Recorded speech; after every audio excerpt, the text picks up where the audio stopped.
Good morning church. దేవుని మహాకృపలో ఫిబ్రవరి మాసం యొక్క 2వ ఆదివారంలోనికి దేవుడు మనల్ని నడిపించాడు. ఆయన దివ్యమైన అద్భుతమైన వాక్కులను వినడానికి కృపనిచ్చాడు. దేవునికి మహిమ కలుగునుగాక. ప్రియులారా, ఈరోజు ఆరాధనలో మనతో పాటు ఉన్నటువంటి ప్రియులు Shrimati Jhansi Benjamin aunty from DVK. We welcome you. Kenny and Priya celebrating their first wedding anniversary. May God bless them. మరి ఈరోజు జన్మదినాలను వివాహ మహోత్సవాలను జరుపుకుంటున్న ప్రతి ఒక్కరిని, ఈరోజు చాలా కాలం తర్వాత ఆరాధనతో మనతో పాలు పంపులు పొందుతున్న వారిని, అదేవిధంగా మొట్టమొదటిసారిగా ఆరాధనలో మనతో కలిసి ఉన్న వారిని సంఘపక్షంగా, కాపరుల పక్షంగా, కౌన్సిల్ పక్షంగా ప్రేమతో ఆహ్వానిస్తూ, మరి ఆరాధనకు వీలైన అన్నిసార్లు వచ్చి దేవుని ఆశీర్వాదాలు పొందుకోవాలన్నదే మా ప్రార్థన. సరే ప్రియులారా, దేవుణ్ణి ప్రేమిస్తున్నావా? అయితే కలిగే లాభం చూడు. ఈరోజు దేవుణ్ణి ప్రేమిస్తున్నావా అన్న అంశం పైన నేను మాట్లాడబోతున్నాను. Do you love God? ఒకసారి ఆంధ్రకు నేను వెళ్ళినప్పుడు ఒక సహోదరిని అడిగానబ్బా, నువ్వు దేవుణ్ణి ప్రేమిస్తున్నావంటే, ఏంటి బ్రదరు అలా అంటారు? దేవుడు అంటే ఎంత ప్రేమ తెలుసా నాకు, గుండె నిండా ఆయనే. బాబా, ప్రేమను చెప్పడానికి మాటలు లేవు బ్రదర్. అబ్బాబాబాబా, ఆయనను ఎంత ప్రేమిస్తున్నానంటే అంత ప్రేమిస్తున్నా. సంతోషం. మన యూత్ను మనం అడిగామనుకో, ఎరా నువ్వు దేవుణ్ణి ప్రేమిస్తున్నావంటే, ఖుదా కే లియే జాన్ హాజరై, గుడిలో మాత్రం హాజరు లేదు. ఇలా ఎవరిని అడిగినా దేవుణ్ణి నువ్వు ప్రేమిస్తున్నావంటే, నా ప్రాణం పెడతా బ్రదర్ దేవుని కొరకు, నా గుండెల్లో ఆయన ఉన్నాడు బ్రదర్, ఆయన అంటే ఎంత ప్రేమనో చెప్పాలా? భాష లేదు వివరించడానికి, భావాన్ని తెలపడానికి మరొక హస్త్రం కూడా నాకు కనిపిస్తలేదని గొప్ప గొప్ప మాటలు మాట్లాడతారు. కానీ నిజంగా నువ్వు దేవుణ్ణి ప్రేమిస్తున్నావా? ఆ విషయాన్ని ఈరోజు మనం గమనించబోతున్నాం. వాక్యాన్ని వింటుండగా దేవుణ్ణి నువ్వు ప్రేమిస్తున్నావా లేదా అన్నది నీకు ప్రస్ఫుటంగా అర్థమవుతుంది. దేవుణ్ణి నీవు నిజంగా ప్రేమిస్తే నీ జీవితం మరోలా ఉంటుంది. నీ జీవితం ఆశీర్వాదకరంగా ఉంటుంది. నీ జీవితంలో నీవు తపిస్తున్నా, నీవు ఆశిస్తున్నా, నీవు మదన పడుతున్నా ఏ పరిస్థితి కూడా నీ జీవితాన్ని అతలాకుతలం చేయలేదు. నీ జీవితం మరో స్థాయిలోనికి వెళుతుంది. ఎందుకో తెలుసా? దేవుడు నిన్ను ప్రేమిస్తున్నాడు, దేవుణ్ణి నీవు ప్రేమిస్తున్నావు. నిజంగా బైబిల్ గ్రంథంలో మనం గమనించినట్లయితే, దానికి ముందు we all know that Bible is one of the best books to read in the world. ప్రపంచంలో ఉన్నటువంటి అత్యున్నతమైనటువంటి పుస్తకము, జీవితాలను మార్చే పుస్తకము, దర్శనాన్ని దయచేసే పుస్తకము, జ్ఞానాన్ని ప్రబోధించే పుస్తకము, బ్రతకడం నేర్పే పుస్తకము, విజయాన్ని అందించే పుస్తకము, జీవిత మర్మాన్ని విడమరచి చెప్పే పుస్తకం. ఆ పుస్తకాన్ని మనం కలిగి ప్రతిరోజు పఠిస్తున్నామని, ఆ పుస్తకాన్ని రచించిన సృష్టికర్త అయిన దేవుణ్ణి ఆరాధిస్తున్నామని, ఆయననే ప్రేమిస్తున్నామని మరి ముక్త కంఠంతో చెబుతున్నటువంటి మనం నిజంగా ఆయనను ప్రేమిస్తున్నామా? నిజంగా ఆయనను ప్రేమిస్తే మన పరిస్థితులు ఎందుకు ఇలా ఉంటాయి? ఒక్కసారైనా నీవు ఆలోచన చేసావా? దేవుని బిడ్డ, వ్యాపార రంగంలో మనం గమనిస్తే అనేకులు వ్యాపారం చేస్తున్నారు. ఒక ప్రోడక్ట్ తీసుకుంటే అనేకులు వ్యాపారం చేస్తున్నారు. కానీ కొంతమంది మాత్రమే ఆకాశం అంత ఎత్తులోనికి ఎదిగారు వ్యాపార రంగంలో. కొంతమంది అధమ పాతంలోనికి వెళ్ళారు. బాబో, మాతో వ్యాపారం చేత కాదని విడిచి వెళ్ళినటువంటి గనులు అనేకులున్నారు. కానీ ఎవరైతే ఆ వ్యాపారములో ఉన్నటువంటి మెలకువలను నేర్చుకున్నారో, ఎవరైతే వ్యాపారం ఎలా చేయాలో, మరి వినియోగదారుని యొక్క అవసరాన్ని ఎలా అర్థం చేసుకోవాలో, ఆయనకు కావలసింది ఎలా అందించాలో అన్నటువంటిది నేర్చుకున్న వ్యక్తులే వ్యాపార రంగములో మనగలుగుతున్నారు. అద్భుతమైనటువంటి సుసంపన్నులుగా లోకంలో వెలుగుతున్నారు. దేవుని బిడ్డ, ఈరోజు దేవుడు నీకు అర్థమైతే, దేవుని ప్రేమ నీకు అర్థమైతే, దేవుణ్ణి ప్రేమించటంలో ఉండే లాభాలు ఏమిటో నీకు తెలిస్తే నీ ఆలోచన మరోలా ఉంటుంది. దేవుడు ఏమని నెపం మోపుతున్నాడో తెలుసా? అర్థము కానటువంటి భక్తి వ్యర్థమైనటువంటి భక్తి. ప్రియులారా, యేసు ప్రభువే పలుకుతున్నటువంటి మాట మత్తయి సువార్త 7వ అధ్యాయం 21 నుండి 23 వచనాలలో యేసు ప్రభువే చెబుతున్నటువంటి మాట. ఆనాటి ధార్మిక లోకములో ఉన్నటువంటి అనేకుల గురించి యేసు ప్రభువు పలుకుతున్నటువంటి మాట ఏమిటంటే, ప్రభువా ప్రభువా అని పిలుచు అనేకులు పరలోక రాజ్యము చేరరు, కానీ నా తండ్రి చిత్తాన్ని నెరవేర్చేవారు. ప్రభువా ప్రభువా అంటున్నాము, ప్రైజ్ ది లార్డ్ అంటున్నాము, హల్లెలూయా అంటున్నాము. కనిపించిన ప్రతిసారి మరి క్రైస్తవ భావజాలాన్ని మనము వాడుతూ ఉన్నాము. మరి క్రైస్తవులుగా గుర్తించబడాలంటే కొన్ని పదాలు మనం వాడాలి. అందుకనే కొన్ని సందర్భాలలో రాజకీయ నాయకులు మందిరానికి వచ్చిన వేళ కూడా ఆ పదాలను మాట్లాడుతున్నారు. ఆ పదాల్లో ఉన్నటువంటి భావం ఏంటో కూడా వారికి తెలియదు. వారు ఎందుకు మాట్లాడుతున్నారంటే, ప్రతి క్రైస్తవుడు కలిసిన రోజు ఇలా ఒకరిని ఒకరు అభినందిస్తుంటారు, ఒకరికి ఒకరు శుభాలు తెలియజేసుకుంటారు కదా. ఈ పరిభాషను ఈ క్రైస్తవ లోకంలో వాడాలేమో అన్నట్టుగా వారు వాడుతున్నారు. ప్రియులారా, ఈరోజు అలాంటి పరిభాష గురించి దేవుడు ఏమంటున్నాడంటే, ప్రభువా ప్రభువా అని పిలుచువాడు పరలోక రాజ్యం వెళ్ళడు. ప్రియుడా, ఈరోజు దేవుణ్ణి ప్రేమిస్తున్నాను ముక్త కంఠంతో అంటున్నావు, కానీ ఘంటాపదంగా నీవు అంటున్నావు, కానీ నిజంగా నీవు దేవుణ్ణి ప్రేమిస్తున్నావా అన్నది పరీక్షలో మరి వాక్యానుసారంగా మనం ధ్యానించబోతున్నాం. దేవుని బిడ్డ, యేసు ప్రభు మత్తయి సువార్త 15వ అధ్యాయం 9వ వచనంలో మరి యెషయా భక్తుడు మాట్లాడినటువంటి మాటలను ఉటంకిస్తూ ఆయన పలికినటువంటి మాట ఏమిటంటే, ఈ ప్రజలు నన్ను వ్యర్థముగా ఆరాధిస్తున్నారు. దేవుడు అంటున్నాడు, నీ ఆరాధన నా ఆరాధన చూసి సంతోషించవలసినటువంటి దేవుడు, గంతులు వేయవలసినటువంటి దేవుడు ఏమంటున్నాడంటే, ఈ ప్రజలు నన్ను వ్యర్థముగా ఆరాధిస్తున్నారు. ప్రియులారా, ఆర్భాటం చేస్తున్నావు, హంగు ఆర్భాటం కనిపిస్తుంది, సందడి కనిపిస్తుంది, సంబరం కనిపిస్తుంది. దేవుడు ఏమంటున్నాడో తెలుసా? చురుకులు పెడుతున్నాడు. నన్ను వ్యర్థంగా ఆరాధిస్తున్నావయ్యా, నీ ఆరాధన నేను అంగీకరించటం లేదు. నువ్వు చాలా అనుకుంటున్నావు, నీ ఆరాధన నేను అంగీకరించటం లేదు. నువ్వు ప్రభువా ప్రభువా అని పిలుస్తున్నావు, నీ పిలుపును కూడా నేను అంగీకరించటం లేదు. ఎందుకో తెలుసా? మత్తయి సువార్త 15వ అధ్యాయం 6-7 వచనాల్లో చూస్తే, వారు పెదవులతో నన్ను గణపరుస్తున్నారు, వారి హృదయము నాకు దూరంగా ఉంది. దేవుని బిడ్డ, దేవుణ్ణి ప్రేమించడం అంటే పూతలాంటి పెదవులతో మాట్లాడడం కాదు. లిప్స్టిక్ పెట్టుకుంటారు ఆడవాళ్ళు, అది ఒక్క పూత. ఇంటికి వెళ్ళిన తర్వాత మళ్ళా మామూలు లిప్సే ఉంటాయి కదా. అలానే పూతలాంటి మాటలు మనం మాట్లాడుతున్నాం, పెదవుల పైననే ప్రేమ. అబ్బా, దేవుడు అంటే ప్రాణం అండి నాకు, దేవుని కొరకు జాన్ దేతేతు. టైంకు రారా నాయనను, ఫస్ట్ టైంకు రా, దశమ భాగమే దేవునికి ప్రార్థన చేయి, బైబిల్ చదువు, అవి చెప్పకుండా దేవుడు అంటే ప్రాణం ఇచ్చేస్తావు బ్రదర్. దేవుని కొరకు ఏదైనా చేస్తావు. ఏం చేస్తావు? ఫస్ట్ టైంకు రాను, అది నేర్చుకో చాలు. దేవుణ్ణి ప్రేమించిన. ఆఫీస్కి ఎప్పుడైనా లేట్ వెళ్తున్నావా? గంట లేట్ వెళ్ళు, నెల రోజులు గంట లేట్ వెళ్ళు, ఉద్యోగం ఉంటుందా? ఊడిపోతుంది. దేవుడు ఏమంటలేడని, దేవుణ్ణి మాత్రం ప్రేమిస్తున్నానని చాలా మాట్లాడతాం మనం. మాటలతో దేవుణ్ణి ప్రేమిస్తున్నాము, క్రియల్లో లేదు. హృదయంలో దేవుడు లేడండి. దేవుడు నిజంగా నీ గుండె నిండా దేవుడే ఉంటే, దేవుని ప్రేమనే నీ గుండెల్లో ఉంటే, నీ మాట మరోలా ఉంటుంది, నీ ప్రవర్తన మరోలా ఉంటుంది, నా జీవితమే మరోలా ఉంటుంది అన్నది దేవుడు జ్ఞాపకం చేస్తున్న సత్యము. దేవుని బిడ్డ, నూతన నిబంధనలో దేవుడు 10 ఆజ్ఞలను సారాంశాన్ని కుదించి 2 ఆజ్ఞలుగా ఎంతో చక్కగా విడమర్చి ప్రతి ఒక్కరికి అర్థమయ్యేలా ఆయన వివరిస్తున్నాడు. మత్తయి సువార్త 22వ అధ్యాయములో 36వ వచనంలో నుండి మనం గమనించినట్లయితే, ఒక ధర్మశాస్త్ర ఉపదేశకుడు యేసు ప్రభువు దగ్గరికి వచ్చి ధర్మశాస్త్రాన్ని ప్రతిరోజు విన్నవించే ఆ వ్యక్తి దేవుణ్ణి అడుగుతున్నటువంటి ప్రశ్న ఏంటంటే, నీ ఆజ్ఞలన్నిటిలో ఉత్తమమైన ఆజ్ఞ లేక మొదటి ఆజ్ఞ ఏమిటి అంటే, యేసు ప్రభువు పలుకుతున్నటువంటి మాట, బోధకుడా, ధర్మశాస్త్రములో ముఖ్యమైన ఆజ్ఞ ఏదని అడిగెను. అందుకాయన, నీ పూర్ణ హృదయముతోనూ, నీ పూర్ణ హృదయముతో, నీ పూర్ణాత్మతోనూ, నీ పూర్ణ ఆత్మతో, నీ పూర్ణ మనస్సుతోనూ, నీ పూర్ణ మనస్సుతో నీ దేవుడైన ప్రభువును ప్రేమింపవలెనన్నది. ఇది మొదటి ఆజ్ఞ అమ్మా. నేను క్రైస్తవుణ్ణి, అది చేస్తున్నా ఇది చేస్తున్నా చాలా సంతోషమే. నీ మనస్సులో వేస్తున్నాడా? నీ మనస్సులో నీవు పూర్ణ హృదయముతో, పూర్ణ ఆత్మతో, పూర్ణ మనస్సుతో నీవు దేవుణ్ణి ప్రేమిస్తున్నావా?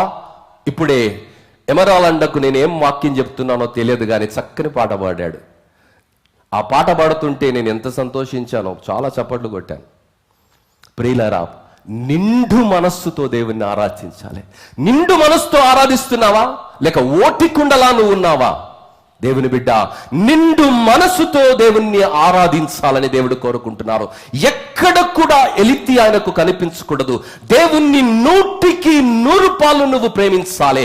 100% నువ్వు పూర్ణ హృదయముతో, పూర్ణ ఆత్మతో, పూర్ణ మనసుతో ఆయనను ఆరాధించాలి. లేదండి 98% మీకు అర్థం కాదు, దేవునికి అర్థమవుతుంది. దేవుడు అన్ని అర్థం చేసుకుంటాడు. అందుకే ఆ దేవుడే రాయించాడు ఏమని, పూర్ణ మనస్సుతో, పూర్ణ ఆత్మతో, పూర్ణ హృదయముతో ఆయనను ఆరాధించమంటున్నాడు. అది సాధ్యము కాబట్టే దేవుడు చెప్పాడు.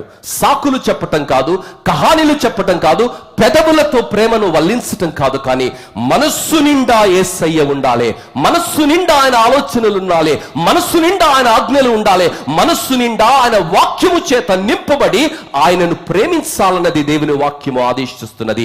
ఇది మొదటి ఆజ్ఞ. రెండవ ఆజ్ఞ, నిన్ను వలే నీ పొరుగువాని ప్రేమించవలెను. దీని అర్థం ఏంటి అంటే, దేవుణ్ణి ఎంతగానో ప్రేమించాలి, ఎక్కువగా ప్రేమించాలి, మక్కువగా ప్రేమించాలి. ఆయనను నిండు మనస్సుతో ప్రేమించాలి. దేవుని బిడ్డ, గుండె నిండా ఆయనకు గుడి కట్టుకోవాలి. నువ్వు మరొక మాటలో చెప్పాలంటే, నీ గుండెలో ఉండడానికి ఆయన ఇష్టపడుతున్నాడు. నీ మనస్సులో నిండా ఆయననే ఉండాలనుకుంటున్నాడు. మరొకనికి నీ గుండెలో స్థానం లేదు. February 14th వస్తుంది, నా గుండెలో నేను పెట్టుకున్నా. నీ గుండెలో ఎవ్వరు ఉండనికి లేదు. అవే విషయాలు నేను మాట్లాడబోతున్నా. ప్రియులారా, నీ గుండెలో యేసయ్య తప్ప మరొకరు ఉండడానికి వీల్లేదు. అలా పెట్టుకొని ఆయనను ప్రేమించాలని రోషము కలిగినటువంటి దేవుడు ఆశిస్తున్నాడు. మనసంతా ఆయనే ఉండాలి. మరొకరు ఉండడానికి, మరొక విషయం ఉండడానికే వీల్లేదు. ఎప్పుడైతే గుండె నిండా, మనస్సు నిండా ఆయనను నీవు కలిగి ఆయనను నీవు ప్రేమిస్తావో దేవుడు నిన్ను ఆశీర్వదిస్తాడు. బైబిల్ గ్రంథములో మనం గమనిస్తే ఒకరి గురించి రాయబడినటువంటి మాట, యెహోషువ గ్రంథము 14వ అధ్యాయం 8వ వచనంలో, నిండు మనస్సుతో అనుసరించి తిని. ఎవరంటున్నారు ఈ మాటలు? కాలేబు మాట్లాడుతున్నాడు. ఏమని మాట్లాడుతున్నాడంటే, 40 సంవత్సరాలు ఉన్నప్పుడు ఏ బలమైతే ఉన్నదో ఇప్పుడు కూడా అంతే బలం ఉన్నది, అంతే రోషం ఉన్నది, అంతే ఆసక్తి ఉన్నది. శత్రువు పైకి దూసుకొని వెళ్ళడానికి అంతే విశ్వాసం ఉన్నది. నిండు మనసుతో 40 ఏళ్ల రోజు ఆయనని ఎలా ఆరాధించానో, ఈ వయసులో దానికి రెట్టింపు వయసు ఉన్న వేళ కూడా ఆ ఆశ తక్కువ కాలేదు, ఆ ఆచరణ తక్కువ కాలేదు, ఆ అంకిత భావం తక్కువ కాలేదు, నాలో రోషము తక్కువ కాలేదు, దేవుని పైన మనస్సు నాది తక్కువ కాలేదు. దేవుని బిడ్డ, ఈరోజు దేవుడు నిన్ను ఆశీర్వదించాలంటే మక్కువతో దేవుణ్ణి ప్రేమించాలి. మనసంతటితో దేవుణ్ణి నువ్వు ప్రేమించాలి. ఆయన అంత రోషంగా దేవుణ్ణి ప్రేమించిన కారణాన్ని బట్టి దేవుణ్ణి అనేకులు వ్యతిరేకిస్తున్న వేళ, అనేకులు దేవుని గురించి అనుచితంగా మాట్లాడినటువంటి వేళ యెహోషువ పలుకుతున్నటువంటి మాట, యెహోషువ గ్రంథము 14వ అధ్యాయము 7వ వచనములో, దేశమును వేగు చూచుటకు యెహోవా సేవకుడైన మోషే కాదేశు బర్నియాలో నుండి నన్ను పంపినప్పుడు నేను 40 ఏండ్ల వాడను. ఎవనికి నీ భయపడక నేను చూచినది చూచినట్టుగానే వర్తమానము తెచ్చి తిని, నాతో కూడా బయలుదేరి వచ్చిన నా సహోదరులు జనుల హృదయములను కలగజేయగా నేను నా దేవుడైన యెహోవాను నిండు మనస్సుతో అనుసరించి తిని. చెత్తగాళ్ళు వచ్చారమ్మా, నాతో అందరినీ నిరుత్సాహపరిచారు. ఉన్నది ఉన్నట్లుగా నేను చూసింది ధైర్యంగా నేను మాట్లాడాను. ఎందుకో తెలుసా? నా దేవుడు నా గుండె నిండా ఉన్నాడమ్మా. నా దేవుని పైన నాకు నమ్మకం ఉన్నది. దేవుడు అద్భుతాలు చేస్తాడని నేను నమ్మాను. కానీ నాతో వచ్చిన చెత్త లాంటి నా సహోదరుల హృదయాలను మరి వారు కృంగదీశారు. దేవుని యొక్క ఉగ్రతకు వారు పాత్రలవ్వడానికి పిరికి మాటలు వారు మాట్లాడారు. కానీ దేవుణ్ణి నేను నిండు మనస్సుతో ప్రేమించాను కాబట్టి, పూర్ణ హృదయముతో ప్రేమించాను కాబట్టి, పూర్ణ ఆత్మతో ప్రేమించాను కాబట్టి, పరిస్థితులకు అతీతంగా నా దేవుడు గొప్పవాడని, నన్ను హెచ్చించగలడని, ఆ పరిస్థితులలో నుండి విడిపించగలడని, పరిస్థితులకు పైన నన్ను హెచ్చించగలడని ఆ రోజు నేను నమ్మాను. అదే బలముతో నేను ఈ రోజు ఉన్నాను. అదే ఆరాధనను ఆయనకు అర్పిస్తున్నాను. దేవుడు ఆయనకి ఏం చేశాడో తెలుసా? 13వ వచనం, 14వ అధ్యాయం 13వ వచనం, యెఫన్నె కుమారుడైన కాలేబు ఇశ్రాయేలు దేవుడైన యెహోవాను నిండు మనసుతో అనుసరించువాడు గనుక యెహోషువ అతని దీవించి అతనికి హెబ్రోనును స్వాస్థ్యముగా ఇచ్చెను. దేవుని బిడ్డ దేవుణ్ణి నిండు మనసుతో ప్రేమించాడు కాబట్టి, పూర్ణ మనసుతో ప్రేమించాడు కాబట్టి, పూర్ణ హృదయముతో ప్రేమించాడు కాబట్టి, పూర్ణ ఆత్మతో ప్రేమించాడు కాబట్టి దేవుడు ఆయనకును దీవించి హెబ్రోనును ఆయనకు స్వాస్థ్యంగా ఇచ్చాడు. దేవుని బిడ్డ, ఈరోజు ఆశీర్వాదాలు కావాలని పొలోమని ఎక్కడికో వెళితే ఆశీర్వాదం రాదమ్మా. ఎవరో ఇచ్చింది, ఎవరో చెప్పింది చేస్తే ఆశీర్వాదం కాదు. దేవుడిస్తున్నటువంటి మొట్టమొదటి ఆజ్ఞకు నీవు విధేయత చూపిస్తున్నావు. నేను క్రైస్తవునండి, పుట్టుక క్రైస్తవునండి, తాతలు ముత్తాతలుగా మాకు ఇందులో సభ్యత్వం ఉందని చెప్పటం వల్ల లాభం లేదు. ఆశీర్వాదాలు రానే రావన్నది వాస్తవం. దేవుని బిడ్డ, ఆశీర్వాదాలు రావాలి అంటే పూర్ణ మనస్సుతో, పూర్ణ హృదయముతో, పూర్ణ ఆత్మతో ఆయనను ప్రేమించాలి. మరి కాలేబును దేవుడు అంతగా ఆ వయస్సులో ఆశీర్వదించడానికి, హెబ్రోనును అతనికి స్వాస్థ్యంగా ఇవ్వడానికి కారణం ఏమిటంటే నిండు మనస్సుతో దేవుణ్ణి ఆరాధించాడు. నిండు మనస్సుతో దేవుణ్ణి ఆరాధించాలి. దేవుని బిడ్డ, ఈరోజు నిండు మనస్సుతో దేవుణ్ణి ఆరాధించిన కారణాన్ని బట్టి ఆయన ఆశీర్వాదాలను పొందారు. మన విశ్వాస జీవితంలో అనేక మార్లు ఆశీర్వాదము ఉండకపోవటకు, ఫలహీనంగా ఉండుటకు కారణము నిండు మనసుతో, పూర్ణ హృదయముతో, పూర్ణ ఆత్మతో దేవుణ్ణి ప్రేమించలేకపోవటే అన్నది గుర్తిస్తున్నావా? నీవు ఆశీర్వదించబడకపోవడానికి, నీ స్థితిగతులు మారపోవడానికి, నీ కుటుంబంలో శాంతి సమాధానము లేకపోవడానికి లోపం ఎక్కడో ఉందని సమాజాల్లో వెతుకుతున్నాము, సంఘాలలో వెతుకుతున్నాము, బంధువుల్లో వెతుకుతున్నాము. కానీ దేవుని వాక్యము చాలా సూటిగా నీ నాతో మాట్లాడుతున్నది. ఆ లోపము మన గుండెలోనే ఉన్నది. మన గుండెలో దేవునికి గుడి కాకుండా అనేకమైన వాటికి మనం గుడులు కట్టాము, అనేకమైన అలవాట్లకు గుడులు కట్టాము, అనేకమైన బలహీనతలకు గుడులు కట్టాము, అనేకమైనటువంటి వాటిని మనము మన గుండెలో ఆరాధిస్తున్నాము. కాబట్టి దేవుని శక్తి, దేవుని పరిపూర్ణత, దేవుని సంపూర్ణత, దేవుని యొక్క మరి అద్భుతమైనటువంటి కార్యాలు మన జీవితం ద్వారా లోకానికి పరిచయం కావటం లేదు. కారణము మనలోనే ఉన్నదన్నది దేవుడు జ్ఞాపకం చేస్తున్నాడు. అసలు దేవుణ్ణి ఎందుకు ప్రేమించాలి? ప్రేమించకపోతే జరిగే నష్టం ఏమిటి? ఈ ప్రశ్నలకు జవాబులను వాక్యపు వెలుగులో నుండి ఈ ఉదయ కాలము మనం ధ్యానించబోతున్నాము. దేవుని బిడ్డ, దేవుని వాక్యము యోహాను సువార్త 3వ అధ్యాయము 16వ వచనము ఏమని సెలవిస్తుందంటే, దేవుడు మనలను ఎంతో ప్రేమించాడు. ఎంత ప్రేమించాడండి? చారానా, బారానా, రూపాయనా? దేవుడు ఎంతగా ప్రేమించాడంటే ఎంతో ప్రేమించాడు. ఆ ఎంతోకు ఎవరు కూడా వివరణ ఇవ్వలేరు. మనం ఇంకనూ పాపులమై ఉండగా, పాపములో కొట్టుమిట్టాడుతుండగా, దేవునికి వ్యతిరేకంగా మనము బ్రతుకుతుండగా, మనల్ని వెతికి రక్షించడానికి యాగ బలి పశువుగా శాపంగా మార్చబడినటువంటి దేవుడు మనల్ని ప్రేమించాడు. మనలో ఏ మంచి లేకపోయినా ఆ దేవుడు మన నుంచి ఏం ఆశిస్తున్నాడో తెలుసా? అదే ప్రేమతో ఆయనను మనం ప్రేమించాలి. మనలో మంచి లేని రోజు, మలినంగా ఉన్న రోజు మనల్ని ప్రేమించి మన కొరకు తన రక్తాన్ని కార్చి ఆశీర్వదించాలని ఆశపడుతున్నటువంటి దేవుడు ఆయన ఏమంటున్నాడంటే, మీరు ఆ మనస్సుతో మీరు నన్ను ప్రేమించాలి. దేవుని బిడ్డ, అలా ప్రేమిస్తున్నావా? దేవుడు మన నుండి ఏం కోరుతున్నాడో తెలుసా? ప్రేమించే దేవుడు ప్రేమనే మన నుండి కోరుతున్నాడు, మరొకటి కాదు. ప్రియులారా, ఒక స్త్రీ ఒక దైవజనుని దగ్గరికి వెళ్ళి ఇలా వాపోతుంది, అయ్యా నా భర్త మరి నేను చనిపోవాలనుకుంటున్నాను. ఎందుకమ్మా చనిపోవాలనుకుంటున్నావు? మంచి భర్త, బెంజ్ కారు ఉన్నది, 3 అంతస్తుల బంగ్లా ఉన్నది, జీవితం చాలా హుందాగా ఉన్నది. అంటే కొండ మీది కోతినైనా పిలిపించగలిగిన ఆర్థిక పరిపుష్టిని నీవు కలిగి ఉన్నావు. అంతమంది నౌకర్లు ఉన్నారు, సుసంపన్నమైనటువంటి జీవితం ఉన్నది, భోగ భాగ్యాలు ఉన్నావు కదా. మరి ఇంత ఉన్నత స్థితిని దేవుడు నీకు అనుగ్రహిస్తే ఎందుకమ్మా చనిపోదాం అనుకుంటున్నావు?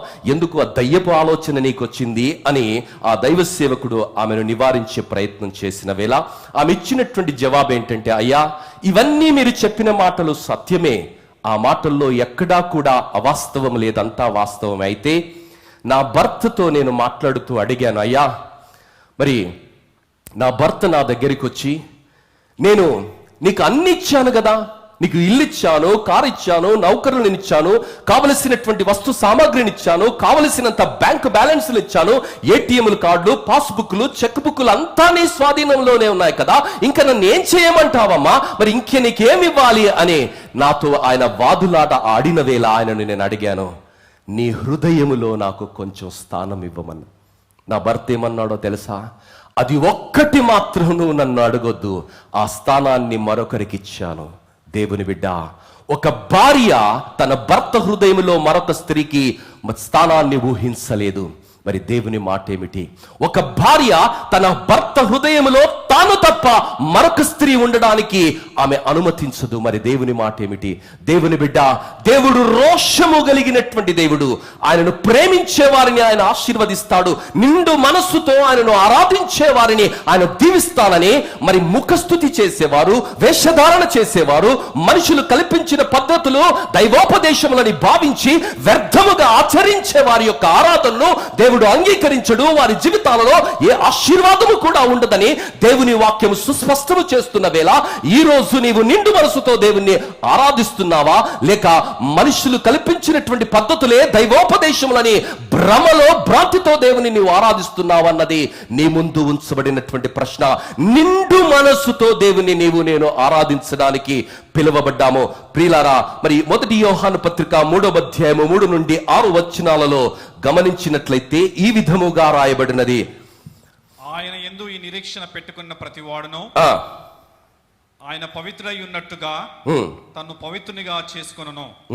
పాపము చేయు ప్రతివాడును ఆజ్ఞను అతిక్రమించును. చదువునా? ఆజ్ఞ అతిక్రమమే పాపము. పాపములను తీసివేయటకై ఆయన ప్రత్యక్షమాయనని మీకు తెలియను. ఆయన యందు పాపమేమీ లేదు. ఆయన యందు నిలిచి ఉండు వాడెవడును, ఆయన యందు నిలిచి ఉండు వాడెవడును పాపము చేయడు. పాపము చేయడు.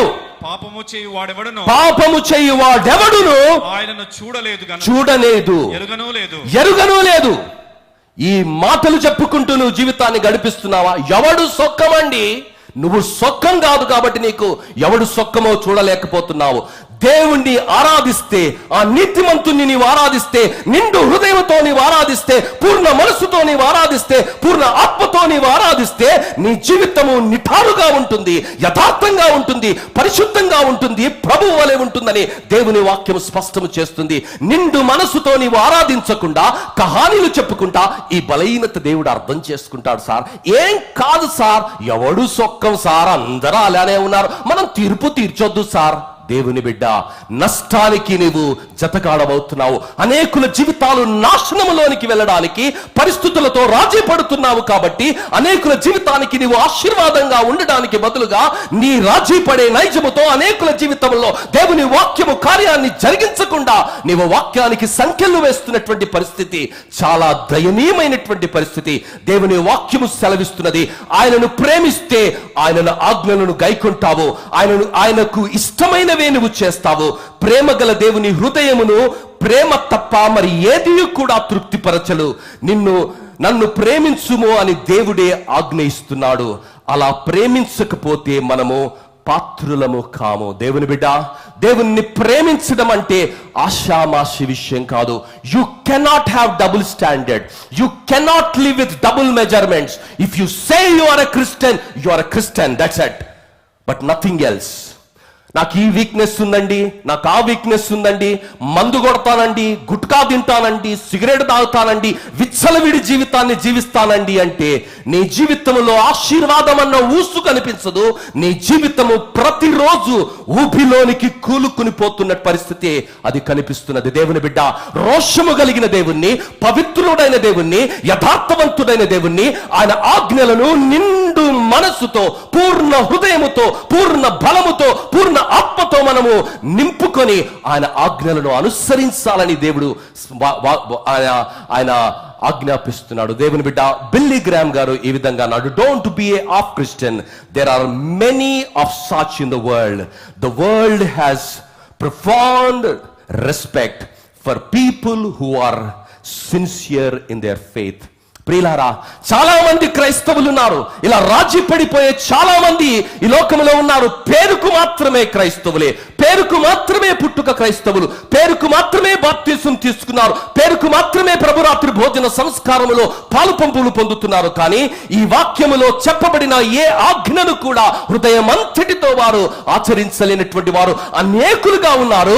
అలాంటి లోకములో పరిశుద్ధంగా బ్రతికేవారు, నిండు మనసుతో బ్రతికేవారు, పూర్ణ హృదయముతో బ్రతికేవారు, పూర్ణ ఆత్మతో దేవుణ్ణి ఆరాధించే వారికి ప్రపంచములో గుర్తింపు ఉన్నది. ప్రభువు కూడా వారిని గుర్తిస్తాడని దేవుని వాక్యం సెలవిస్తుంటే, నీవు పూర్ణ హృదయముతో, పూర్ణ ఆత్మతో, పూర్ణ మనస్సుతో దేవుణ్ణి ఆరాధిస్తున్నావా? దేవుని బిడ్డ మార్తా మార్తా అని యేసు ప్రభు మాట్లాడుతున్నాడు. లూకా సువార్త 10వ అధ్యాయం 38 నుండి 42 వచనాల్లో గమనిస్తే 41వ వచనములో యేసు ప్రభు పలుకుతున్నటువంటి మాట ఏమిటంటే, అందుకు ప్రభు, మార్తా మార్తా, నీకు అనేకమైన పనులను గూర్చి విచారము కలదు. అనేకమైన పనులు, సేవకు వచ్చిన తర్వాత అనేకమైన ముచ్చట్లు, ఆ ముచ్చట, ఈ ముచ్చట, ఈ ముచ్చట, ఆ ముచ్చట, ఏ ముచ్చటల గురించో మాట్లాడుతున్నావు. నిండు మనస్సుతో, పూర్ణ హృదయముతో, పూర్ణ ఆత్మతో అని నువ్వు ప్రేమిస్తున్నావా? ప్రేమిస్తున్నటువంటి మరియ గురించి దేవుడు పలుకుతున్నటువంటి మాట చదువునానా? మరియా ఉత్తమమైన దానిని ఏర్పరచుకున్నది, అది ఆమె యొద్ద నుండి తీసివేయబడదని. ఆమె యొద్ద నుండి తీసి. ఈరోజు చాలా విషయాలు మనం సేవ అనుకుంటున్నాం. సాతానుడు మనల్ని ఎంత భ్రమపరుస్తున్నాడో తెలుసా? చేయిస్తున్నటువంటి అనేకమైనటువంటి పనులు చూపిస్తూ, బ్రదర్ ఇది సేవ బ్రదర్, ఇది చేస్తే దీవెన వస్తుంది బ్రదర్, ఇది చేస్తే ఆశీర్వాదం వస్తుంది. ఎవడు చెప్పాడయ్యా? దేవుడు ఏమంటున్నాడో తెలుసా? అనేకమైన పనులను బట్టి, విస్తారమైన పనులను బట్టి నువ్వు ఆయాసపడిపోతున్నావు, తొందరపడిపోతున్నావు. అసలు అవసరమైంది ఏంటో తెలుసా? నీ నిండు మనసుతో, పూర్ణ హృదయముతో, పూర్ణ ఆత్మతో ఆయనను సేవించడమే. అది నువ్వు జరుగుతుందా? అది జరగకుండా అనేకమైన విషయాలు నువ్వు చేస్తున్నావు. అది భక్తి అని నువ్వు భ్రమపడుతున్నావు. దేవుని బిడ్డ, లూకా సువార్త 9వ అధ్యాయం 59-60 వచనాలలో యేసు ప్రభువు చాలా సుస్పష్టంగా ఒక వ్యక్తితో మాట్లాడుతున్నటువంటి మాటలు ఏమిటంటే, ఆయన మరి ఒకనితో నా వెంట రమ్మని చెప్పాను. అతడు నేను వెళ్ళి మొదట నా తండ్రిని పాతిపెట్టి వచ్చుటకు సెలవిమ్మని మనవి చేశాను. ప్రియులారా, అప్పుడు ఏమంటున్నాడు దేవుడు? అందుకాయన మృతులు తమ మృతులను పాతిపెట్టుకొననిమ్ము. మృతులు తమ మృతులను పాతిపెట్టుకుని, అలా మృత జీవితాన్ని కలిగిన వారు చాలా మంది ఉన్నారండి క్రైస్తవ జీవితంలో. ఆ మృతమైన కార్యాలను వారికి విడిచిపెట్టండి. నీవు నన్ను పూర్ణ మనసుతో, పూర్ణ ఆత్మతో, పూర్ణ బలముతో, పూర్ణ వివేకముతో నన్ను అనుసరించు, నీ జీవితాన్ని నేను ఆశీర్వదిస్తానని దేవుడే ఆయనకు ఆహ్వాన పత్రికనిస్తుంటే, ఆ యవనస్తుడు మిక్కిలి బాధపడి వెళ్ళిపోయాడు. ఈరోజు చాలా మందికి వాక్యానికి విధేయత చూపించడము, నిండు మనసుతో ఆయనను ఆరాధించడము, పూర్ణ హృదయముతో ఆయనను ఆరాధించడము, పూర్ణ ఆత్మతో ఆయనను ఆరాధించడం చాలా కష్టంగా ఉన్నది. దేవుని బిడ్డ, ఒక విషయాన్ని నువ్వు గమనించాలి. దేవుణ్ణి మన అన్నిటికన్నా ఎక్కువగా ప్రేమిస్తే గొప్ప ఆశీర్వాదాలను, దీవెనలు మనం పొందుకుంటాము. ప్రేమలో ఒక చిన్న లోపము కూడా దేవుడు సహించలేడు. గమనిస్తున్నావా?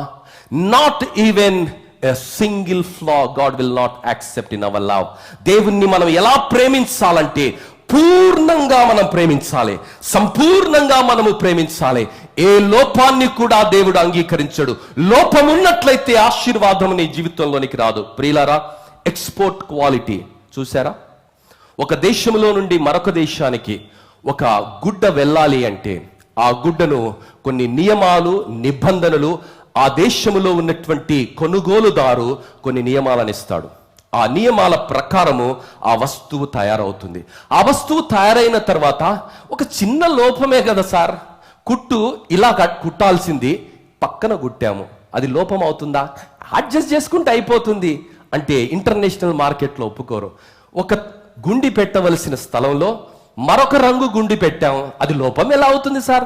అడ్జస్ట్ చేసుకొని వేసేసుకుంటే పర్వాలేదు కదా అని అంటే ఇంటర్నేషనల్ స్టాండర్డ్స్ ఒప్పుకోవమ్మా. దాన్ని ఎక్స్పోర్ట్ రిజెక్ట్ క్వాలిటీ అంటారు.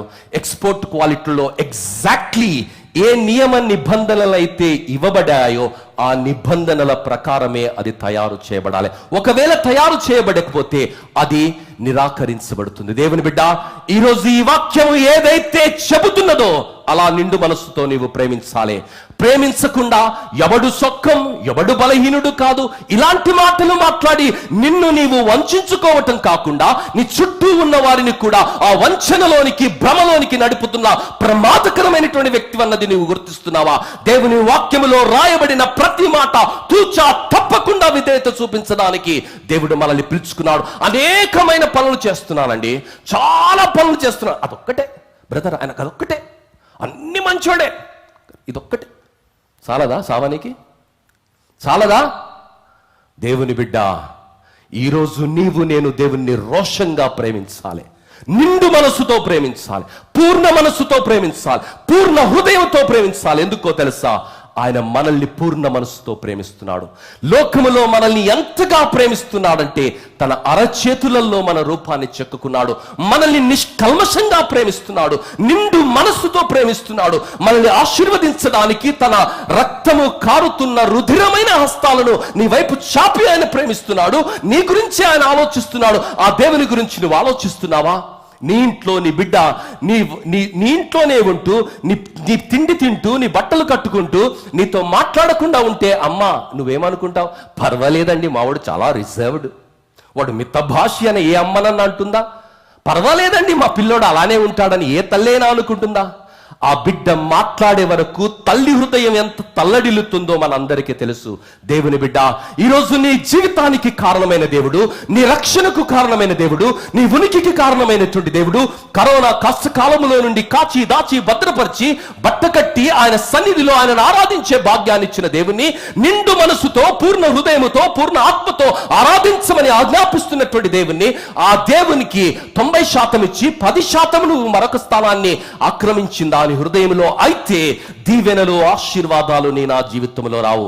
దేవుని బిడ్డ, ప్రకటన గ్రంథములో దేవుడు ఎఫెస్సీలో ఉన్న సంఘముతో ఆయన మాట్లాడుతున్నటువంటి మాట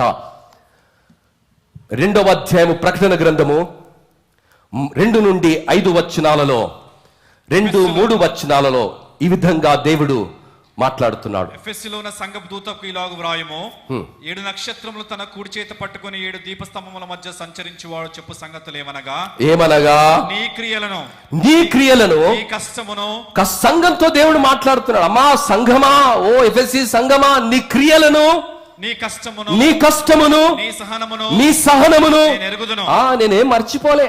నువ్వు చాలా కష్టపడుతున్నావు, చాలా మంచి క్రియలు చేస్తున్నావు, నువ్వు చాలా సహనంగా ఉన్నావు, అవి నాకు తెలుసు. 2వ విషయము, నీవు దుష్టులను సహింపలేవనియు అపోస్తులు కాకయే తాము అపోస్తులమని చెప్పుకొని వారిని పరీక్షించి వారు అబద్ధికులని నీవు కనుగొంటివని. చాలా మంచిని దొంగ బోధకుల్ని కూడా నువ్వు పట్టుకున్నావు, దొంగ అపోస్తుల్ని కూడా నువ్వు పట్టుకున్నావు, చాలా నిష్ఠతో నీవు నన్ను ఆరాధిస్తున్నావు, చాలా కఠినమైనటువంటి పరిస్థితుల్లో నువ్వు నన్ను సేవిస్తున్నావు. 3వది, నీవు సహనము కలిగి నా నామము నిమిత్తము భారము భరించి అలయలేదనియు నా నామము నిమిత్తము నీవు అలయలేదని నేను ఎరుగుదు. దేవుడు ఎంత మంచి మాటలు మాట్లాడుతున్నాడు ఆ సంఘంతో. ఇవన్నీ చేశావు కాబట్టి నువ్వు నన్ను పూర్ణ మనసుతో ప్రేమిస్తున్నావు, నువ్వు నన్ను పూర్ణ ఆత్మతో ప్రేమిస్తున్నావు, నన్ను పూర్ణ సత్యముతో ప్రేమిస్తున్నావు అని దేవుడు అంటలేడమ్మా. అయినను మొదట నీకుండిన ప్రేమను నీవు వదిలితివని నేను నీ మీద తప్పు ఒకటి మోపవలసి ఉన్నది. మొదటి ప్రేమ నువ్వు కోల్పోయావు. ఇవన్నీ నువ్వు చేస్తున్నావు, చాలా మంచిదే. మొదటి ప్రేమ నీకు లేదమ్మా. ఆ మొదటి ప్రేమ నీలో లోపంగా ఉన్నది. కాబట్టి నీవు మారు మనస్సు పొంది పశ్చాత్తాపపడమంటున్నాడు దేవుని బిడ్డ. ఆ మొదటి ప్రేమతో దేవుని నువ్వు ప్రేమిస్తున్నావా? రక్షణ పొందిన రోజు పాపాల నిమిత్తమై చిన్న బిడ్డలా దేవుని సన్నిధిలో కన్నీరు కార్చినటువంటి ఆ ప్రేమను నీవు కలిగి ఉన్నావా? ఆ దేవుని కొరకు బ్రతకాలన్నటువంటి ఆ నిర్ణయాన్ని తీసుకున్నటువంటి నీవు, నీ జీవితాన్ని ఆయనకు అర్పణగా సమర్పించినటువంటి నీవు, నిండు మనసుతో ఆయనను ఆరాధిస్తానని, ఆయనను అనుకరిస్తానని, కష్టమైన నిష్ఠూరమైన ఏ పరిస్థితిలోనైనా మొదటి స్థానాన్ని ఆయనకు మాత్రమే ఇస్తానని నీవు శపథం చేశావే, నిర్ణయం తీసుకున్నావే. ఆ నిర్ణయానికి కట్టుబడి నీ మనసు అంతటిలో ఆయనను నిలుపుకొని నీవు ఆరాధిస్తున్నావా? దేవుని బిడ్డ, దేవుడు ఆత్మ చెప్పుతున్న మాట చెవిగలవాడు వినుగాక. సంఘములతో ఆత్మ చెప్పుతున్న మాట చెవిగలవాడు. దేవుని పేరులో అనేక పనులు మనం చేస్తున్నాం. దేవుని ప్రేమలో అనేక దానాలు ధర్మాలు మనం చేస్తున్నాము, కానీ దేవుని మొదటి ప్రేమతో మనం ప్రేమిస్తున్నామా? దేవుని బిడ్డ, విశ్వాస జీవితంలో దేవునికి సంతోషాన్ని ఇచ్చేదేదో తెలుసా? ఆ మొదటి ప్రేమతో దేవుని మనం ప్రేమించాలి. ఆ మొదటి స్థానాన్ని దేవునికి మనం ఇచ్చాలి. దేవునికి 2వ స్థానాన్ని, దేవునికి 3వ స్థానాన్ని, దేవునికి 4వ స్థానాన్ని ఇచ్చే క్రైస్తవులు అనేకులు ఉన్నారు. వారి జీవితాలలో ఆశీర్వాదం కాదు. ఎంత కష్టమైనా, ఎంత అవమానమైనా, ఎంత నిందలైనా దుష్టత్వాన్ని సహించకుండా ఉండినటువంటి ఆ అద్భుతమైనటువంటి సంఘం గురించి కూడా దేవుడు పలుకుతున్న మాట, మొదటి ప్రేమను నీవు విడిచిపెట్టావు కాబట్టి నీ తప్పు నీ పైన నేను మోపుతున్నాను, నేరాన్ని నీ పైన మోపుతున్నాను. ఆ మొదటి ప్రేమతో నీవు నన్ను ప్రేమించటం నేర్చుకోవాలి. ప్రియులారా, భార్యను భర్త ప్రేమించటం సులువు, భర్తను భార్య ప్రేమించటం సులువు, సాతానును సంతోష పెట్టడం సులువు, కానీ దేవుణ్ణి సంతోష పెట్టడం ఆషామాషి విషయం కాదు. దేవుణ్ణి ప్రేమించాలంటే నిండు మనసుతో ప్రేమించాలి. ఈ మనసులో ఆయన తప్ప మరి ఏది కూడా ఉండడానికి వీలు లేదు. కారణం ఏమిటో తెలుసా? ఆయన మొదటి స్థానాన్ని కోరుతున్నాడు. ప్రియులారా, లూకాసు సువార్త 7వ అధ్యాయం 36 నుండి 50 వచనాల్లో చూసినట్లయితే, ఒక వ్యక్తి సమరయుడు పరిసయ్యుడు యేసు ప్రభువును భోజనానికి పిలిచాడు. యేసు ప్రభువుని భోజనానికి పిలిచాడు అంతే, ఏమీ చేయటం లేదు. మర్యాదలు పిలిచాడు, ఏమీ మర్యాదలు చేయటం లేదు. అంటే ఆయన పిలవడానికి మాత్రమే పిలిచాడు, కానీ దేవునికి ప్రథమ స్థానాన్ని ఇవ్వాలన్నటువంటి ఆలోచన ఆయన గుండెలో లేదు. చాలా మంది చూస్తుంటాం, సేవలో చాలా విషయాలు మాట్లాడుతూ ఉంటారు, కానీ దేవునికి నువ్వు ప్రథమ స్థానం ఇస్తేనే నీ యొక్క ఆరాధన అంగీకరించబడుతుంది. దేవునికి నీవు ప్రథమ స్థానం ఇచ్చిన రోజే నీ జీవితంలో నీ సేవ కూడా అంగీకరించబడుతుంది. ప్రియులారా, ఈరోజు మన జీవితంలో ఆ సత్యాన్ని నేర్చుకోవాలి. యేసు ప్రభువును ఆయన ఆహ్వానించడం వరకు బాగానే ఉంది. వచ్చిన తర్వాత ఆ ప్రదేశాల్లో మనుషులకు వచ్చిన వెంటనే కాళ్ళు కడుక్కోవడానికి నీళ్ళు ఇస్తారు. ఆ తర్వాత మరి నూనె ఇస్తారు. ఆ తర్వాత ముద్దు పెట్టి ఆహ్వానాన్ని తెలుపుతారు. ఇవన్నీ సాధారణంగా ప్రతి సందర్భములో కూడా ఇంటికి పిలిచినటువంటి వ్యక్తి అతిథులకు ఇచ్చే మర్యాదలండి, సర్వసాధారణమైనటువంటి మర్యాదలు. These are all not extraordinary rituals or cultural activities in that reason. మరి ఇక్కడ ఈ పరిసయ్యుడు, ధర్మశాస్త్ర ఉపదేశకుడు యేసు ప్రభువును పిలిచి కనీస మర్యాదలు కూడా చేయటం లేదండి, కనీస మర్యాదలు కూడా చేయటం లేదు. అంటే ఆయన మనస్సులో దేవునికి స్థానం లేదు. ఆయన మనస్సులో ఏమనుకుంటున్నాడో తెలుసా? ఈయన నిజంగా నీతిమంతుడైతే, ఈయన నిజంగా దేవుని కుమారుడైతే, ఈయన నిజంగా దేవుని సేవకుడైతే, ఆ పాపాత్మురాలు వచ్చి ఆయన కాళ్ళ మీద పడి కన్నీరు కారుస్తూ ఆమె కురులతో ఆయన కాళ్ళు తుడుస్తుంటే, ఆయన కాళ్ళకు ముద్దు పెడుతుంటే, ఆయన కాళ్ళకు మరి అత్తరు పూస్తుంటే ఈయనకు ఆమె జీవితం ఏంటో అర్థం కావటం లేదా అని ఆయన మనస్సులో అనుకుంటున్నాడు. మనసెరిగినటువంటి యేసయ్య, ఆయన మనస్సులో ఉన్న కుళ్ళు చూస్తున్నటువంటి యేసయ్య ఆ బిడ్డ గురించి పలుకుతున్నటువంటి మాట ఏమిటంటే, విస్తారమైనటువంటి పాపాలు క్షమించబడ్డాయి కాబట్టి విస్తారంగా నన్ను ప్రేమిస్తుంది, నిండు మనసుతో నన్ను ప్రేమిస్తుంది, పూర్ణ హృదయంతో నన్ను ప్రేమిస్తుంది, పూర్ణ ఆత్మతో నన్ను ప్రేమిస్తున్నది. నీవు అలా చేయటం లేదు అని నెపాన్ని దేవుడు మోపుతున్నాడు. దేవుని బిడ్డ, ఈరోజు దేవుడు నీ పాపాలను క్షమించాడని, నీ పరిస్థితిని క్షమించాడని నీవు నమ్మితే పూర్ణ హృదయముతో ప్రథమ స్థానాన్ని దేవునికి ఇచ్చి నువ్వు ఆయనను ప్రేమిస్తావు. 2వ స్థానాన్ని దేవునికి నువ్వు ఎట్టి పరిస్థితుల్లో కూడా ఇవ్వవు. When you honor God, God will honor you. Are you honoring God? Are you honoring God, my friend? Do you respect God? Not just with lips, not just with words. చాలా మంది పిల్లలు అంటారు, సేవ కొరకు, సంఘం కొరకు ఏదంటే అది హాజరు సార్. ఫస్ట్ టైంకి రావడం నేర్చుకో, ఫస్ట్ టైంకి రావడం నేర్చుకో, అప్పుడు నీ మాటలు నేను నమ్ముతా. పెద్ద పెద్ద మాటలు మనం మాట్లాడతాం, ఫస్ట్ టైంకి రావడం నేర్చుకోవాలి. సింపుల్. సో సముద్రంలో నేను ఫస్ట్ ట్యూబ్ లేకుండా ఈత కొట్టడం నేర్చుకోను. ఫస్ట్ సముద్రంలో ఈత కొట్టడం తర్వాత విషయం, ఫస్ట్ ట్యూబ్ లేకుండా ఈత కొట్టడం నేర్చుకోవాలి. అలా చిన్న విషయాలలో విధేయత చూపించని నీవు పెద్ద పెద్ద మాటలు మాట్లాడితే మనుషులే నిన్ను నమ్మని వేళ దేవుడు నమ్ముతాడా? ఆశీర్వాదాలు వస్తాయా?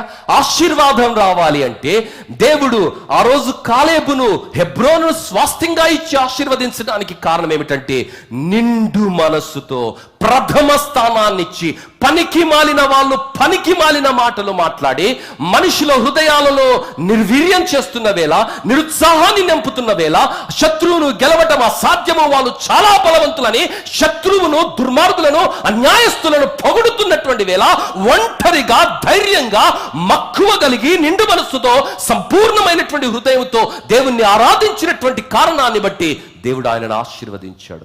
దేవుని బిడ్డ, అందరూ రాజీ పడిపోతున్నారు. అయితే ఏంటి? నువ్వు రాజీ పడకు, రోషంగా నిలబడు, యథార్థంగా నిలబడు, పవిత్రంగా నిలబడు, నిండు మనసుతో యేసును ఆరాధించు. రాజీ పడిపోయేవారు రాలిపోయే ఎండుటాకుల్లా ఒకరోజు చెట్టు నుండి రాలిపోతారన్నది వాక్యము సెలవిస్తున్నది. నువ్వు ఆ మార్గముగా వెళ్ళి నువ్వు ఎంత వెతికినను వారు నీకు కనిపించరు. దేవునికి స్తోత్రం. అలా రోషంగా బ్రతకాలే. కాలమనే మహాప్రస్థానములో నీ నీతిని, నీ యథార్థతను, నిండు మనస్సుతో దేవుణ్ణి నీవు ఆరాధిస్తున్నది, పూర్ణ మనస్సుతో దేవుణ్ణి ఆరాధిస్తున్నది, పూర్ణ ఆత్మతో దేవుణ్ణి ఆరాధిస్తున్నది, దేవుడు నిరూపించి నీ నిర్దోషత్వాన్ని హెచ్చించే రోజున్నదని మరిచిపోకూడదు. 40 సంవత్సరాలలో ఏ బలమైతే ఆయన కలిగి ఉన్నాడో 85 సంవత్సరాలలో కూడా అలాంటి బలముతోనే, అలాంటి రోషముతోనే, అలాంటి మక్కువతోనే దేవుణ్ణి ఆయన ఆరాధించాడు. మాటలతో కాదమ్మా, క్రియలతో ఆయన చేశాడు. శత్రువుల బలమైనటువంటి దుర్గాలను ఛేదిస్తూ దేవుని కొరకు యోధుడుగా ఆయన నిలబడ్డాడు. నీవు దేవుని కొరకు ఏం చేస్తున్నావు? నిండు మనసుతో దేవుని ప్రేమించటమే చాతనవ్వట్లేదు. నేను డబ్బులు ఇచ్చానండి, నేను కానుకలు ఇచ్చానండి, నేను ఫలానా చేశానండి, దేవుడు చాలా ఖుషి అయిపోతాడు. అందరూ చప్పట్లు కొట్టి బాబా అని మనం అనుకుంటూ ఉండవచ్చు, మనల్ని పొగిడే వాళ్ళు చెబుతూ ఉండవచ్చు. కానీ దేవుడు అంగీకరించడు. దేవుణ్ణి మనము ఆరాధిస్తే దేవుడు ఏం చేస్తాడంటే, దావీదు జీవితాన్ని మనం గమనిస్తే 91వ కీర్తన 14వ వచనంలో ఈ విధంగా రాయబడింది. 91వ కీర్తన 14వ వచనం, అతడు నన్ను ప్రేమించుచున్నాడు గనక. ఏం చేస్తున్నాడట? ప్రేమిస్తున్నాడు గనక. ప్రేమించటం చేత కావాలమ్మా, అందరికీ చేత కాదు. ప్రేమించటం అందరికీ చేత కాదు. దావీదు గురించి దేవుడు పలుకుతున్నాడు ఆ కీర్తనలో, అతడు నన్ను ప్రేమించుచున్నాడు గనుక నేను అతన్ని తప్పించెదను. ఆ తర్వాత 13 వచనాలు ఇంటికి వెళ్ళిన తర్వాత చదవండి. ఒక పెద్ద లిస్టు. ఆ లిస్ట్ అంతటిలో నుండి దేవుడు ఆయనను తప్పించాడు, ఆయనను ఆశీర్వదించాడు, దీర్ఘాయువునిచ్చాడు, ఆయన ప్రార్థనని విన్నాడు, ఆయనకు స్వస్థతనిచ్చాడు, అద్భుతాలను జరిగించాడు. కారణం ఏంటో తెలుసా? This is the central theme of that psalm. దేవుణ్ణి ప్రేమించేవాడండి, పూర్ణ మనసుతో దేవుణ్ణి ప్రేమించేవాడు, పూర్ణ ఆత్మతో దేవుణ్ణి ప్రేమించేవాడు, పూర్ణ హృదయంతో దేవుణ్ణి ప్రేమించేవాడు. మనుషులందరూ ఏం మాట్లాడినా, మనుషులందరూ ఏ మార్గంలో వెళ్ళినా, ఆ రోజు కాలేబు నిండు మనస్సుతో దేవుణ్ణి ఏ విధంగా ఆరాధించాడో, ఆయన మార్గంలో నడిచాడో, ఇక్కడ దావీదు కూడా అలా నడుస్తున్నాడు. నీ మాట ఏమిటి, నా మాట ఏమిటి? అలా బ్రతికిన రోజు దేవుడు మనల్ని ఆశీర్వదిస్తాడు. ప్రియులారా, పేతురుతో దేవుడు అంటున్నటువంటి మాట యోహాను సువార్త 21వ అధ్యాయం 15వ వచనంలో దేవుడు పేతురుతో ఒక మాట అంటున్నాడు. ఏమని? వారు భోజనం చేసిన తరువాత 21వ అధ్యాయం యోహాను సువార్త 15వ వచనం, యేసు సీమోను పేతురును చూసి యోహాను కుమారుడమైన సీమోను, వీరికంటే నీవు నన్ను ఎక్కువగా ప్రేమించుచున్నావా? దేవుడు ఎంత విచిత్రమైన ప్రశ్న కదా. ఏమడుగుతున్నాడు దేవుడు? పేతురుని అడుగుతున్నాడు. 3.5 సంవత్సరాలు యేసయ్యతోనే ఆయన ఉన్నాడండి. ఆయనతోటే తింటున్నాడు, ఆయనతోనే పడుకుంటున్నాడు, ఆయనతోనే ఉంటున్నాడు. ఆ వ్యక్తిని ప్రతి సందర్భంలో ఛాతి బయటికి తీసి ఊరికే ఊగిపోయే ఆ వ్యక్తిని దేవుడు అడుగుతున్నాడు. మనం ఏమన్నా, అరే వీడు నిజంగా దేవుని ఎంత ప్రేమిస్తున్నాడు. దేవుడు ఏమంటున్నాడు తెలుసా? నువ్వు నన్ను నిజంగా ప్రేమిస్తున్నావా? ఎంత విచిత్రం అనిపిస్తుంది కదా మనకు. ఎందుకో తెలుసా? దేవుణ్ణి ప్రేమిస్తే దేవునికి ఇష్టమైన పనులు చేస్తాడు. ఆయన దేవుణ్ణి ప్రేమించలేదన్నది నిర్ధారణ అయింది. కిందికి మనం వెళ్ళినట్లయితే మత్తయి సువార్తలో, మార్కు సువార్తలో, లూకా సువార్తలో, యోహాను సువార్తలో ఆ ఘట్టం రాయబడింది. గెత్సెమనే తోటలో యేసు ప్రభు ప్రార్థన చేస్తున్నాడు. ప్రార్థన చేస్తూ శిష్యులను కూడా ప్రార్థన చేయమన్నాడు. శిష్యులు ఏం చేస్తున్నారు? పడుకున్నారు. ప్రార్థన లేదు, గాఢ నిద్రపోతున్నారు. యేసు ప్రభు రెండోసారి వచ్చిండు. అయ్యా ప్రార్థన చేయండి, అయ్యా మెలకువగా ఉండి ప్రార్థన చేయండి అంటే కళ్ళు భారం ఉన్నాయి. ఏం భారం? నిద్ర భారంతో కళ్ళు మూతలు పడిపోతున్నాయి. ప్రేమ ఉంటే ఆయన మరణ వేదనతో స్వేదంగా మార్చబడినటువంటి అంత భయంకరమైన వేదనలో ఆయన గురువు గారు ఉంటే ఈ శిష్యులు ఏం చేస్తున్నారు? గాఢ నిద్ర గురకబెట్టి నిద్రపోతున్నారు. ఇది ప్రేమనా? ఇది ప్రేమనా? ప్రేమ కాదు ప్రియులారా. ఈ వ్యక్తి యేసు ప్రభువును పట్టుకోవడానికి రోమా సైనికులు వస్తే ఆ రోమా సైనికుని కత్తి తీసి ఆ రోమా సైనికుని మల్కాస్ అనే ఒక సైనికుని చెవు తెగగోస్తే వీరత్వం చూపిస్తున్నాడు. ఈ వీరత్వం చాలా చూపిస్తారు చాలా మంది. దేవుణ్ణి ప్రేమించడం చేత కాదు, దేవుని మాట వినడం చేత కాదు, దేవుని ఆజ్ఞలకు విధేయత చూపించడం చేత కాదు, కానీ ఆ పనికి మాలిన వీరత్వం మాత్రం చాలా చూపిస్తారు. ఈ పేతురు కూడా అలానే చూపిస్తారు. పనికి మాలిన వీరత్వం. యేసయ్యను పట్టుకోవడానికి వాళ్ళు వస్తే ఈ పనికి మాలినటువంటి వీరత్వం ఈయన చూపిస్తూ ఆయన ఏమంటున్నాడు? కత్తి తీసి ఆయన్నే పడిచిన భయ అంటే పక్కన ఇంకో పనికి మాలు కూడా ఉంటాడు. ఏం టాలెంట్ అనా నీది, ఎంత ధైర్యం అనా నీది అనేటోళ్ళు కూడా ఉంటారు పక్కన ఒత్తాసు పలికే వాళ్ళు. కానీ దేవుడు ఏమంటున్నాడో తెలుసా? దేవుడు, నువ్వు భయంకరమైనటువంటి తప్పు చేస్తున్నావు, ఆ కత్తితోనే చనిపోయే పరిస్థితి ఉంటుంది. నీవు నన్ను ప్రేమిస్తే నా ఆజ్ఞలకు నీవు విధేయత చూపిస్తావు. నన్ను ప్రేమిస్తే నా మాటలను నీవు అనుకరిస్తావు. నన్ను ప్రేమిస్తే నీ హృదయం అంతటితో నీవు నన్ను ఆరాధిస్తే నా మాటలకు నీవు విధేయత చూపిస్తావు. కానీ నాకు ఆయాసాన్ని, నాకు కష్టాన్ని, నాకు నొప్పిని కలిగించే పనులు నీవు చేయవు. నేను వేడుకుంటే నా తండ్రి మరి సైన్యాన్ని, పరలోక సైన్యాన్ని పంపించి నిమిషాల్లో వారిని హతం చేస్తాడు కదా. అలా చేయటం తండ్రి చిత్తం కాదు. నా తండ్రి చిత్తాన్ని నెరవేర్చడానికి నేను వచ్చాను. నా మార్గములో నన్ను అనుకరించడానికి పూర్ణ మనసుతో, పూర్ణ బలముతో, పూర్ణ ఆత్మతో నడవలసినటువంటి నీవు ఏమయ్యా వీరోచితం చూపిస్తున్నావు? ఏమి శూరత్వాన్ని చూపిస్తున్నావు? ఏం ధీరత్వాన్ని చూపిస్తున్నావు? ఏం కత్తి దూస్తున్నావు? పూసుకొని కత్తి లోపల పెట్టుకో అని దేవుడు చెబుతున్నాడు. దేవుని బిడ్డ, ఈరోజు పనికి మాలిన ధీరత్వాలు చూపించొద్దు. పనికి మాలినటువంటి ధీరత్వం దేవుడు అంగీకరించడు. ప్రభువు చెప్పినటువంటి మాట పూర్ణ హృదయముతో, పూర్ణ ఆత్మతో, పూర్ణ బలముతో దేవుని మనం అనుకరించాలి. దేవుడు చేయమన్నది చేయక పబ్లిసిటీ స్టంట్ చేస్తున్నాడు పేతురయ్య. Publicity stunts. పబ్లిక్ లో, అరే అన్నకి ఏం ధైర్యం తెలుసా, చాలా గుండె ధైర్యం భయ్, ఆయన బాబా ఎవరికి లేదు, అవసరమే లేదు అని యేసు ప్రభు చెబుతున్నాడు. కత్తి వరలబెట్టు, దుయ్యకు కత్తి. ఆ కత్తి నీ పీకనే వస్తుంది, ఎవరి పీకనో కాదు.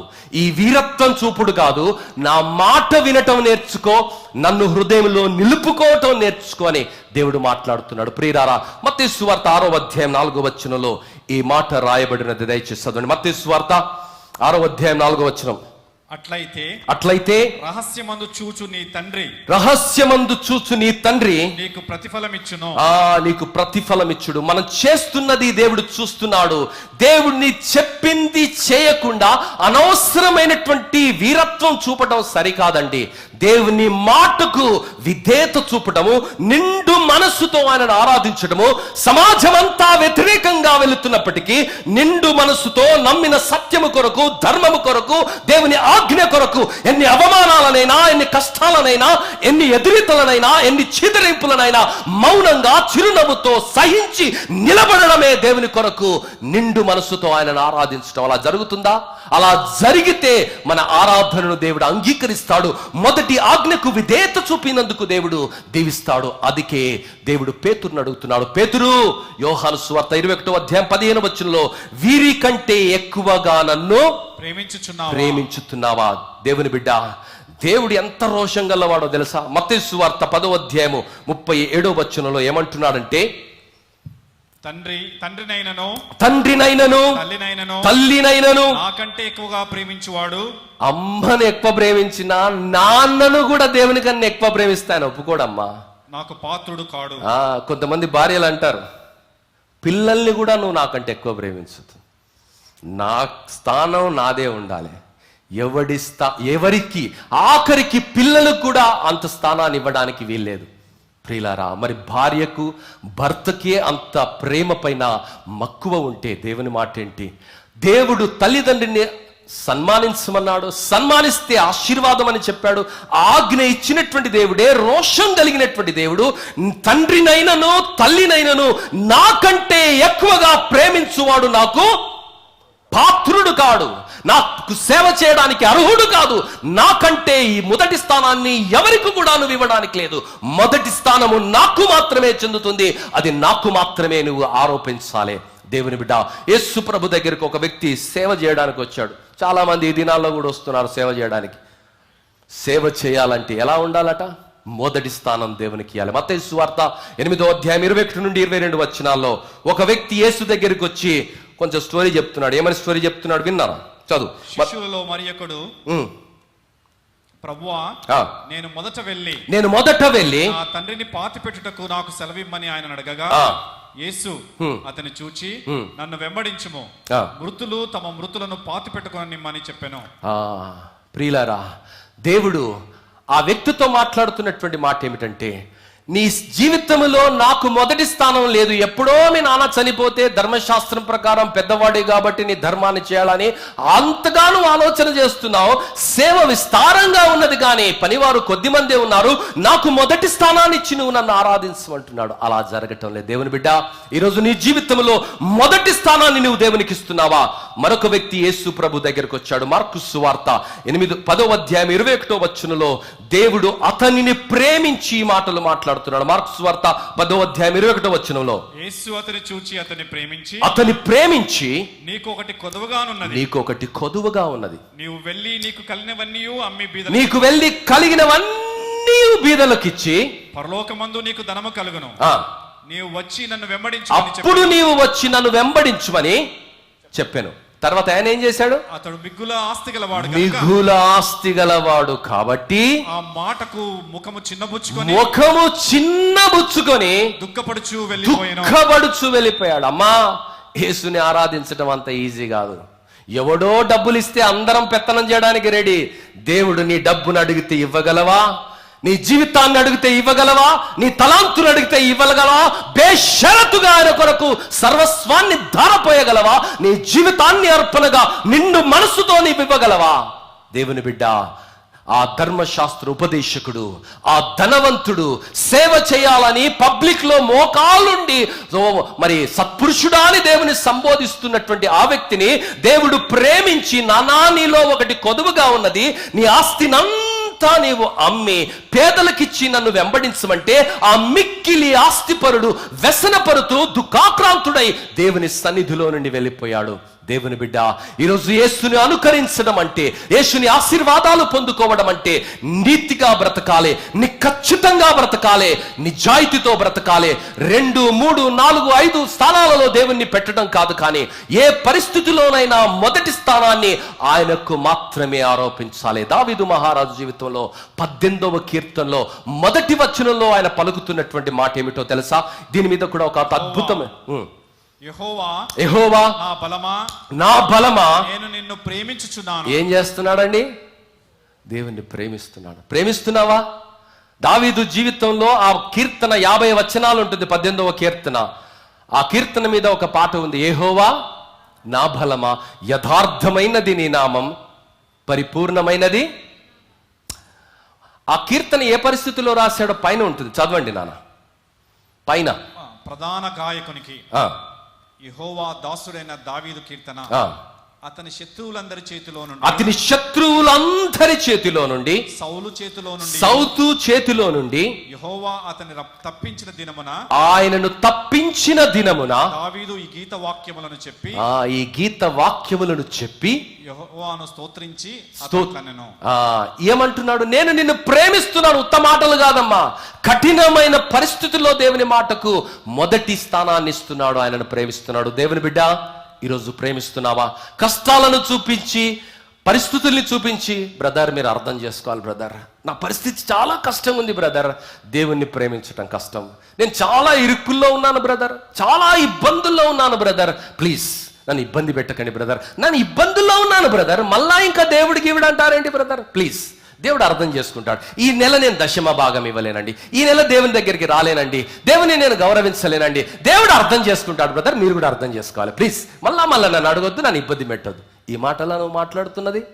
దేవుడు దావీదు జీవితంలో సింహపు బోన్లో నుండి, కష్టాలలో నుండి, గుహలలో నుండి, శత్రువు యొక్క శూలాలలో నుండి కాపాడిన దినము ఆయన పలుకుతున్నటువంటి మాట ఏమిటంటే, నా బలమా నేను నిన్ను ప్రేమిస్తున్నాను, పూర్ణ హృదయంతో నిన్ను ప్రేమిస్తున్నాను, పూర్ణ ఆత్మతో నిన్ను ప్రేమిస్తున్నాను, నీ మాటకు నేను విధేయత చూపిస్తున్నాను. దేవుని బిడ్డ, 1 యోహాను పత్రిక 4వ అధ్యాయం 19 నుండి 21 వచనాలలో దేవుని వాక్యము ఈ విధముగా ఘోషిస్తున్నది. ఏమని? 1 యోహాను పత్రిక 4వ అధ్యాయం 19 నుండి 21 వచనాలు. ఆయనే మనలను మొదట ప్రేమించను గనుక మనము ప్రేమించుచున్నాము. మనం మొదటి ప్రేమించలేదు, మనకంత సీనే లేదు. మనము పాపములో కొట్టుమిట్టాడుతున్న వేళ, దేవుని నుండి దూరంగా బ్రతుకుతున్న వేళ, శాపగ్రస్తమైన జీవితాన్ని బ్రతుకుతున్న వేళ, ఆయనను మనల్ని ప్రేమించి వెతికి రక్షించి నూతనపరిచి నూతన సృష్టిగా ఆయన సన్నిధిలో ప్రతిష్ఠించి నన్ను ప్రేమించమని ఆయన ఆజ్ఞాపిస్తుంటే, ఆయనను ప్రేమిస్తున్నామా? పూర్ణ మనసుతో ప్రేమిస్తున్నామా? పూర్ణ ఆత్మతో ప్రేమిస్తున్నామా? పూర్ణ బలముతో ఆయనను ప్రేమిస్తున్నామా? అలా జరగకపోతే ఆశీర్వాదం రాదమ్మా. నువ్వు ఎంత ప్రయత్నం చేసినా నీ ప్రయాస అంతా వ్యర్థమని దేవుని వాక్యం సెలవిస్తున్నది. పూర్ణ ఆత్మతో, పూర్ణ బలముతో, పూర్ణ హృదయముతో నువ్వు ఆయనను ప్రేమించాలి. అంతకన్నా తక్కువ 99% ప్రేమించి 1% ప్రేమించకపోయినా నీ భక్తి మొత్తము దేవుడు నిరాకరిస్తాడు అని దేవుని వాక్యము సెలవిస్తున్నది. యోహాను పత్రికలో 19వ వచనం నుండి, ఆయనే మొదట మనల్ని ప్రేమించను గనక మనము ప్రేమించుచున్నాము. ఎవడైనను నేను దేవుని ప్రేమించుచున్నానని చెప్పి తన సహోదరుని ద్వేషించిన ఎడల అతడు అబద్ధికుడగును. ఇలాంటి అబద్ధికులు చాలా మంది ఉన్నారు. నిజం, ఇట్స్ ఎ ఫ్యాక్ట్. క్రైస్తవ లోకంలో ఇలాంటి అబద్ధికులు కోకొల్లలుగా ఉన్నారు. ఆయనతో మాట్లాడా, ఆమెతో మాట్లాడా, ఆమె వస్తే నాకు ఆమెకు పడదు. మన భక్తి అంగీకరించబడదు. దేవుడు మనల్ని ఎలా ప్రేమించాడు? ఆయనకు శత్రువులుగా ఉన్నప్పుడు ప్రేమించాడు, ఆయనకు ద్రోహం చేసే పరిస్థితుల్లో ప్రేమించాడు, ఆయనకు విరోధంగా బ్రతికినప్పుడు ప్రేమించాడు, ఆయన మీద గుమ్ము వేసినప్పుడు ప్రేమించాడు, ఆయన పిడిగుద్దులు గుట్టినప్పుడు ప్రేమించాడు, ఆయన గడ్డాన్ని పీకినప్పుడు ప్రేమించాడు, ఆయన వీపును దుక్కిలా దున్నినప్పుడు కూడా ఆయన ప్రేమించాడు. అలాంటి ప్రేమ కలిగిన దేవుణ్ణి ఆరాధిస్తున్నామని చెప్పుకునే మనము, ఆయన శిష్యులమని చెప్పుకునే మనము, ఆయన ఆజ్ఞలను అనుకరిస్తున్నామని చెప్పుకునే మనము, మన హృదయంలో సంపూర్ణంగా ఆయనను ప్రతిష్ఠించుకున్నామని చెప్పుకునే మనము, మన సహోదరుని ప్రేమించకుండా, మన పొరుగు వారిని ప్రేమించకుండా, దేవుని ప్రేమను చూపించకుండా, ఇది నా పంతమండి, నా పట్టింపండి అని నువ్వు మాట్లాడితే నీ జీవితంలో ఆశీర్వాదాలు రానే రావు. జీవితం ఇంకా భయంకరమైనటువంటి స్థితిగతుల్లోనికి దూసుకొని వెళుతున్నది, బుల్లెట్ ట్రైన్ లా అన్నది నువ్వు గమనించాలి. ముందు కిందికి చదువునానా. తన సహోదరుని ద్వేషించిన అతడు అబద్ధికుడగును. తాను చూచిన తన సహోదరుని ప్రేమింపనివాడు తాను చూడని దేవుని ప్రేమింపలేడు. దేవుడు ప్రేమించువాడు తన సహోదరుని కూడా ప్రేమింపవలెనను ఆజ్ఞ మన వాయన బలం. ఇది మన ఆజ్ఞ కాదండి, ఇది మనం రాసుకున్న కాన్స్టిట్యూషన్ కాదు, ఇది మనం రాసుకున్నటువంటి నియమ నిబంధనలు కాదు. మన సొసైటీనో మన ట్రస్ట్ అయితే మనం ఏది రాసుకుంటే అది నడుస్తుంది. కానీ ఇది దేవుడిచ్చిన ఆజ్ఞ, ఇది దేవుని వాక్యము. నీవు తప్పకుండా నీ సహోదరుని ప్రేమించాలి. ప్రేమించకుండా ద్వేషిస్తే నీ పరిస్థితి మరోలా ఉంటుందని దేవుని వాక్యం సెలవిస్తుంది. దేవుని బిడ్డ, ఈరోజు దేవుని మాట ప్రేమించలేకపోతున్నావా? కారణం ఏంటి? దేవుని ఆజ్ఞను గైకొనలేకపోతున్నావా? కారణం ఏంటి? కారణం కూడా దేవుడు రాయించాడు. 1 యోహాను పత్రిక 2వ అధ్యాయము 15వ వచనం దయచేసి గమనించండి. ఈ లోకమునైనను లోకములో ఉన్న వాటినైనను ప్రేమింపకుడి. లోకాన్ని ప్రేమిస్తే దేవుని ప్రేమ నీలో ఉండదు. లోకములో ఉన్న వాటిని నువ్వు ప్రేమిస్తే దేవుని ప్రేమ నీకు ఉండదు. ఈరోజు ఆస్తుల కొరకు అన్నదమ్ములు మాట్లాడుకోవటం లేదు, అక్క చెల్లెళ్ళు మాట్లాడుకోవటం లేదు. బంగారం కొరకు, ఆస్తి తగాదాల కొరకు జీవితాలు నిర్వీర్యమైపోతున్నాయమ్మా. డబ్బు ఎదుట బంధాలు కూడా పడిపోయినటువంటి పరిస్థితి, ఆస్తుల ఎదుట ప్రేమ అనురాగాలు కూడా సమాధి చేయబడుతున్నటువంటి పరిస్థితుల్లో, ఈ లోకములో ఉన్నటువంటి ఆ పరిస్థితులలో దేవుని బిడ్డలుగా, ఆయన ఆజ్ఞకు విధేయత చూపినటువంటి బిడ్డలుగా నీవు నేను మన లోకానికన్నా ఉన్నతులుగా దీవించబడినటువంటి బిడ్డలుగా, చీకటిలో నుండి ఆశ్చర్యకరమైనటువంటి వెలుగులోనికి నడిపించబడినటువంటి బిడ్డలుగా, ఆయన ప్రతినిధులుగా ఎలా బ్రతకాలో దేవుడు చెబుతున్నాడు. లోకమునైనను లోకములో ఉన్న వాటినైనను ప్రేమించకుడి.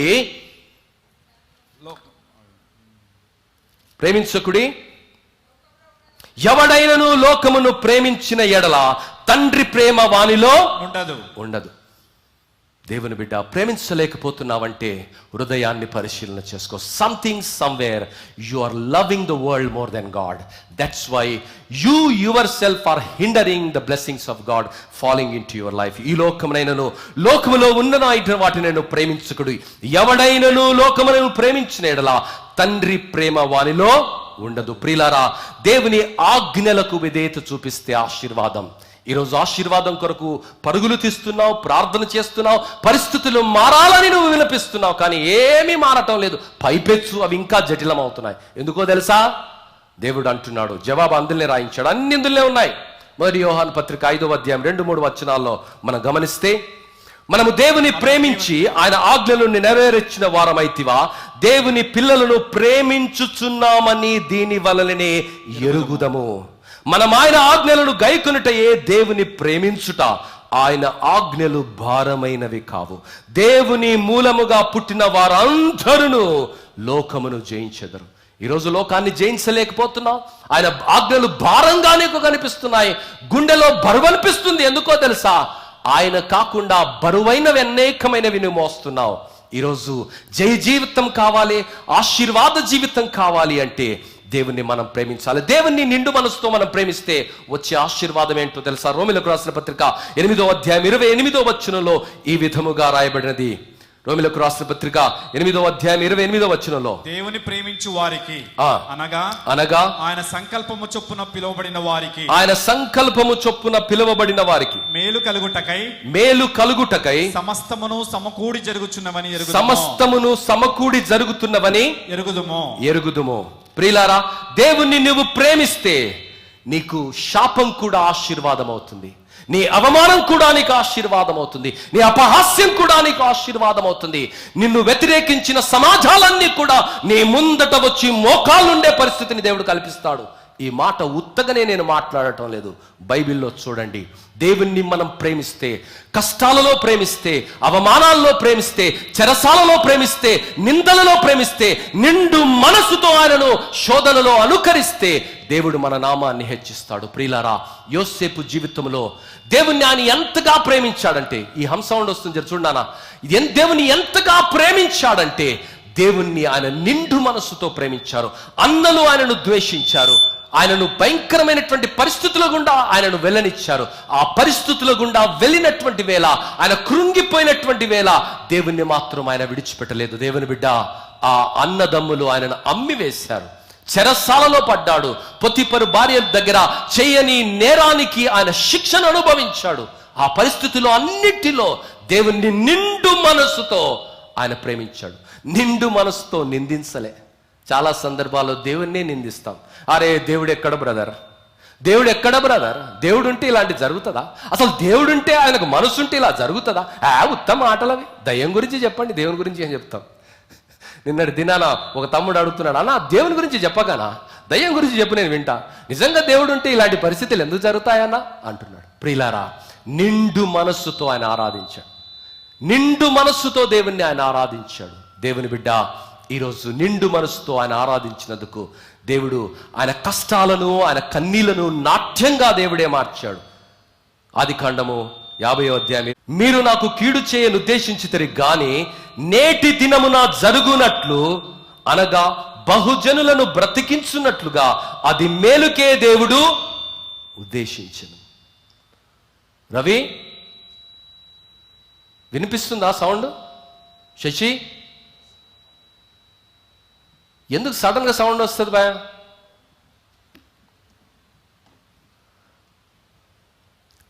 నిండు మనసుతో ఆయన ఆరాధించిన కారణాన్ని బట్టి, దేవుని ప్రేమించిన కారణాన్ని బట్టి దేవుడు ఆయన కన్నీటిని నాట్యంగా మార్చాడు, ఆయన అవమానాన్ని ఆశీర్వాదంగా మార్చాడు. ఆయన అపహాస్యం చేసిన వారు ఆయన మోకాళ్ళ ఎదుట నిలబడే పరిస్థితుల్ని దేవుడు కల్పించాడు. అమ్మా, నీ జీవితంలో నీ పరిస్థితులు మారాలి అంటే తిరణాలకు వెళ్ళటం కాదు, నీవు నిండు మనసుతో దేవుని ఆరాధించాలి, పూర్ణ హృదయంతో దేవుని ఆరాధించాలి.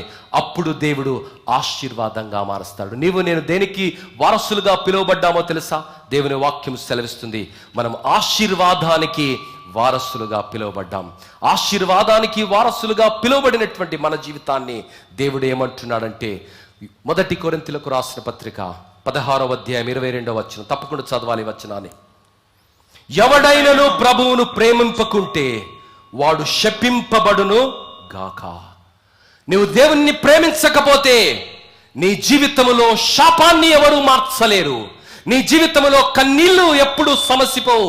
దేవుణ్ణి నీవు ప్రేమించుకుంటే నిండు మనసుతో, పూర్ణ హృదయముతో, పూర్ణ ఆత్మతో ఆయనను నీవు వెంబడించకపోతే నీ జీవితంలో ఉన్నటువంటి ఏ కష్టము కూడా సమసిపోదు. అది సమసిపోవాలి. నీ కన్నీళ్లు ఆనంద బాష్పాలుగా మార్చబడాలి. నీ జీవితం ఆశీర్వాదంగా నిలిచిపోవాలి అంటే నీ జీవితంలో నిండు మనసుతో ఆయనను నీవు ప్రేమించాలి, పూర్ణ హృదయముతో ఆయనను వెంబడించాలి, పూర్ణ ఆత్మతో ఆయనను వెంబడించాలి. దేవుని బిడ్డ, దేవుని వాక్యము సెలవిస్తున్నది. సామెతలు 8వ అధ్యాయము 15 నుండి 21 వచనాల్లో మనం గమనించినట్లయితే, సామెతల గ్రంథము 8వ అధ్యాయము 17 నుండి 21 వచనాల్లో, నన్ను ప్రేమించు వారిని నేను ప్రేమించుచున్నాను, నన్ను జాగ్రత్తగా వెతుకువారు నన్ను కనుగొంతురు. ఐశ్వర్యము, ఘనతను, స్థిరమైన కలిమియు, నీతియు నా యొద్ద ఉన్నవి. మేలిమి బంగారము కంటెను, అపరంజు కంటెను నా వలన కలుగు ఫలము మంచిది. ప్రశస్తమైన వెండి కంటే నా వలన కలుగు వచ్చుబడి దొడ్డది. నీతి మార్గమునందు, న్యాయ మార్గముల యందు నేను నడుచుచున్నాను. నన్ను ప్రేమించు వారిని ఆస్తికర్తలుగా చేయుదును, వారి నిధులను నింపుదును. దేవుని బిడ్డ, ఈరోజు నీ నిధులను నింపేవాడు ఆయనే, నిన్ను ఆశీర్వదించేవాడు ఆయనే, నీ ఆర్థిక పరిస్థితులను మార్చేవాడు ఆయననే. ఎప్పుడో తెలుసా? నిండు మనస్సుతో ఆయనను ఆరాధించిన రోజు, నిండు మనస్సుతో ఆయనను వెంబడించిన రోజు. దేవుని బిడ్డ, సామెతలు 10వ అధ్యాయం 22వ వచనం ఏమంటుందంటే, యెహోవా ఆశీర్వాదము ఐశ్వర్యమిచ్చును. 2వ కొరింథీయులకు రాసిన పత్రిక 8వ అధ్యాయం 9వ వచనం ఏమంటుందంటే, మన నిమిత్తమై ఐశ్వర్యవంతుడైనటువంటి దేవుడు మనల్ని భాగ్యవంతులుగా మార్చడానికి, మనల్ని ధనవంతులుగా మార్చడానికి. చదువునానా? మీరు మన ప్రభువైన యేసుక్రీస్తు కృపను ఎరుగుదురు కదా, ఆయన ధనవంతుడై ఉండి మీరు తన దారిద్ర్యం వలన ధనవంతులు కావాలని మీ నిమిత్తము దరిద్రుడాయను. ప్రియులారా, మన నిమిత్తం ఆయన దరిద్రుడయ్యాడు. నిండు మనస్సుతో ఆయనను ప్రేమిద్దాం, నిండు మనస్సుతో ఆయనను అనుకరిస్తాము, పూర్ణ ఆత్మతో ఆయనను సేవిస్తాము. మొదటి స్థానాన్ని ఆయనకు మనం ఇస్తాము. ఎప్పుడైతే అలా ఇస్తామో, ఎప్పుడైతే అలా జీవిస్తామో, అప్పుడు మన జీవితాలు ఆశీర్వదించబడతాయి. దేవుని బిడ్డ, ఈరోజు అనేకుల జీవితాలలో ఆశీర్వాదానికి దూరం కావడానికి నిండు మనసుతో, పూర్ణ బలముతో, పూర్ణ ఆత్మతో దేవుని సేవించలేకపోతున్నారు. దేవుని బిడ్డ, ఈరోజు దేవుని ఆశీర్వాదాలను మనం గమనించాలి అంటే దేవుని యొక్క ఆజ్ఞలలో మనం నడవాలి, పూర్ణ మనసుతో మనం ఆయనని వెంబడించాలి. ఈరోజు మరి అనేకులు లోకంలో ఆస్తివంతులు ఉన్నారు కదా, ధనవంతులు ఉన్నారు కదా, మరి వారందరిని ఎవరు ఆశీర్వదించారన్న ప్రశ్న మీకు సహజంగానే రావచ్చు. ఎవరు ఆశీర్వదించారు? ప్రియులారా, గమనిస్తాం వాక్యపు వెలుగులో. మరి ఇస్సాకుకు 2 కుమారులు ఉన్నారు. ఒకరు ఏశావు, మరొకరు యాకోబు. మరి యాకోబును దేవుడు ఆశీర్వదించాడు, ఆయనను దేవుడు దీవించాడు. మరి ఏశావు మాట ఏంటంటే, ఆయన ఆశీర్వాదం కొరకు దేవుని సన్నిధిలో ఆయన కన్నీరు పెడుతున్నాడు. హెబ్రీయులకు రాసిన పత్రిక 12వ అధ్యాయం 17వ వచనంలో చూస్తే, హెబ్రీయులకు రాసిన పత్రిక హెబ్రీ 12:17, ఏశావు ఆ తరువాత ఆశీర్వాదము పొందుగోరి కన్నీళ్లు విడిచుచు దానికోసము శ్రద్ధతో వెదికినను మారు మనసు పొందిన అవకాశము దొరకక విసర్జింపబడినని మీరు ఎరుగుదురు. ప్రియులారా, ఆయన ఆశీర్వాదం కొరకు వెతుకుతున్నాడు. అంటే ఈయన పేదవాడా ఏమన్నా? ఒకసారి చూద్దాం ఆయన ఎంత స్థితిమంతుడో బైబిల్లో రాసిబడింది. ప్రియులారా, ఆదికాండము 33వ అధ్యాయం 9వ వచనంలో ఆయన తమ్ముడైనటువంటి యాకోబు ఆ అన్నకు బహుమానాన్ని పంపుతున్నాడు. అది 32వ అధ్యాయం 13వ వచనం నుంచి ఉంటుంది. ఎంత ఆస్తి అంటే చాలా పెద్ద ఆస్తిని కానుకగా ఆయన పంపిస్తున్నాడు అన్నకు. ఆ పెద్ద ఆస్తిని ఈ దినాల్లో మనం లెక్క కడితే దాదాపు 50-60 లక్షల వర్త్ ఉంటుంది ఆ ప్రాపర్టీ. అంత ఆస్తిని ఆయన కానుకగా పంపుతున్నాడు. అంత ఆస్తిని కానుకగా పంపిస్తుంటే అన్న ఏమంటున్నాడో తెలుసా? గమనించండి. ఏశావు, సహోదరుడా నాకు కావలసినంత ఉంది బ్రదర్, నీది నీవే ఉంచుకో, నన్ను నా దగ్గర ఎంత ఉందంటే కావలసినంత ఉంది. ప్రియులారా, చాలా మంది దగ్గర కావలసినంత ఉంది కానీ అది దేవుని ఆశీర్వాదం కాదు.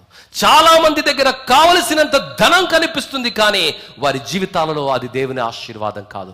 దేవుని ఆశీర్వాదం ఏం తెలుస్తుందో తెలుసా? సంతోషం తెలుస్తుంది, సమాధానం తెలుస్తుంది, ఆనందం తెలుస్తుంది, అది తృప్తిని తీసుకుని వస్తుంది. లోకములో చాలా మంది దగ్గర ఏశావు కలిగినటువంటి ఆస్తిని వారు కలిగి ఉన్నారు, కానీ ఆశీర్వాదాన్ని వారు కలిగి లేరు. ఈరోజు నా జీవితంలో ఆస్తితో పాటు, ఐశ్వర్యముతో పాటు ఆశీర్వాదాన్ని, శాంతిని, సమాధానాన్ని, నెమ్మదిని, ఆరోగ్యాన్ని కూడా దేవుడు ప్రసాదిస్తాడని, తరతరములకు దానిని దీవెనకరంగా మారుస్తానని దేవుడు జ్ఞాపకం చేస్తున్నాడు. ఎప్పుడో తెలుసా?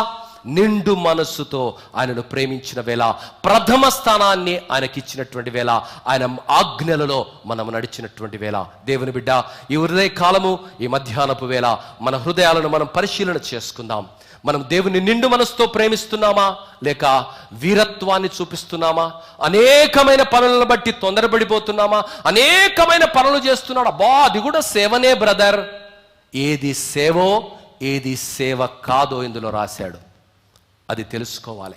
అన్ని సేవాని భ్రమించకు. అన్ని సేవాని నువ్వు భ్రమిస్తే నీ జీవితంలో ఆశీర్వాదాన్ని నువ్వు కోల్పోతావు. మార్త భ్రమిస్తున్నది, ఆమె వంటలు వండుతుంది కదా, అది సేవ అనుకున్నది. ఆమె అదే గొప్ప సేవ అనుకున్నది.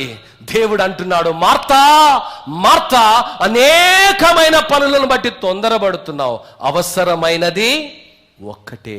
మృతులు తమ మృతులను పాతి పెట్టుకొనని అండి, నువ్వు వచ్చి నన్ను వెంబడించు. దేవుని బిడ్డ, మిగుల ఆస్తి గల వానిని దేవుడు ప్రేమించి అంటున్నాడు, నీవు నన్ను వెంబడించు. వెళ్ళిపోయాడు.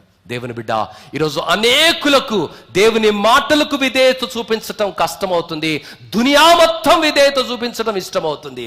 అందుకే జీవితాలలో ఆశీర్వాదం కనిపించడం లేదు. దేవుని బిడ్డ, మరొకసారి దేవుడు ఆ మొదటి ఆజ్ఞను మనకు జ్ఞాపకం చేస్తున్నాడు. నీ దేవుడైన యెహోవాను పూర్ణ మనస్సుతో, పూర్ణ ఆత్మతో, పూర్ణ హృదయముతో నీవు ఆయనను ప్రేమించాలి. అది మొదటి ఆజ్ఞ, అది ప్రథమమైన ఆజ్ఞ. ఆజ్ఞకు విధేయత చూపిస్తే దేవుడు ఆశీర్వదిస్తాడు. ఆయనకు మొదటి స్థానం ఇస్తే నీ కుటుంబాన్ని దీవిస్తాడు, శాంతిని, సమాధానాన్ని, ఆరోగ్యాన్ని నీకు ఇస్తాడు. నీ కన్నీళ్లను నాట్యంగా మారుస్తాడు, నీ అవమానాన్ని అద్భుతమైనటువంటి ఆశీర్వాదంగా మారుస్తాడు. నిన్ను వ్యతిరేకించిన వారు, నీ గురించి అపహాస్యం చేసిన వారు, నిన్ను గురించి అవహేళన చేసిన వారు నీ ఎదుట మోకాళ్ళ నుండి నిలబెడతారని వాక్యము సెలవిస్తున్నది. నమ్ముతున్నావా?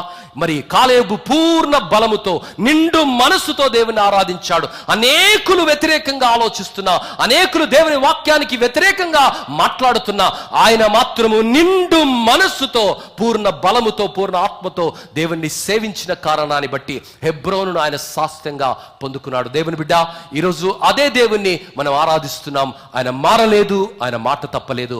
అలా జీవించి ఈ 2024వ సంవత్సరంలో అలాంటి ఆశీర్వాదాలను పొందుకొని సంపూర్ణమైన పరిజ్ఞానముతో, ఆలోచన విధానముతో దేవుని వాక్యాన్ని స్పష్టంగా తెలుసుకొని, మనుషులు కల్పించిన పద్ధతులే దైవోపదేశములని వ్యర్థంగా దేవుని ఆరాధించకు. మనుషులు చేయమనే చేసి అది సేవ అనుకుంటున్నావేమో, దేవుడు చేయమన్నది చేస్తే ఆశీర్వాదం. మనుషులు చేయమన్నది చేస్తే నీకు మిగిలేది కన్నీరే, అవమానమే. దేవుని వాక్యం సెలవిస్తుంది. దేవుని బిడ్డ, హృదయ పరిశీలన చేసుకుందాం.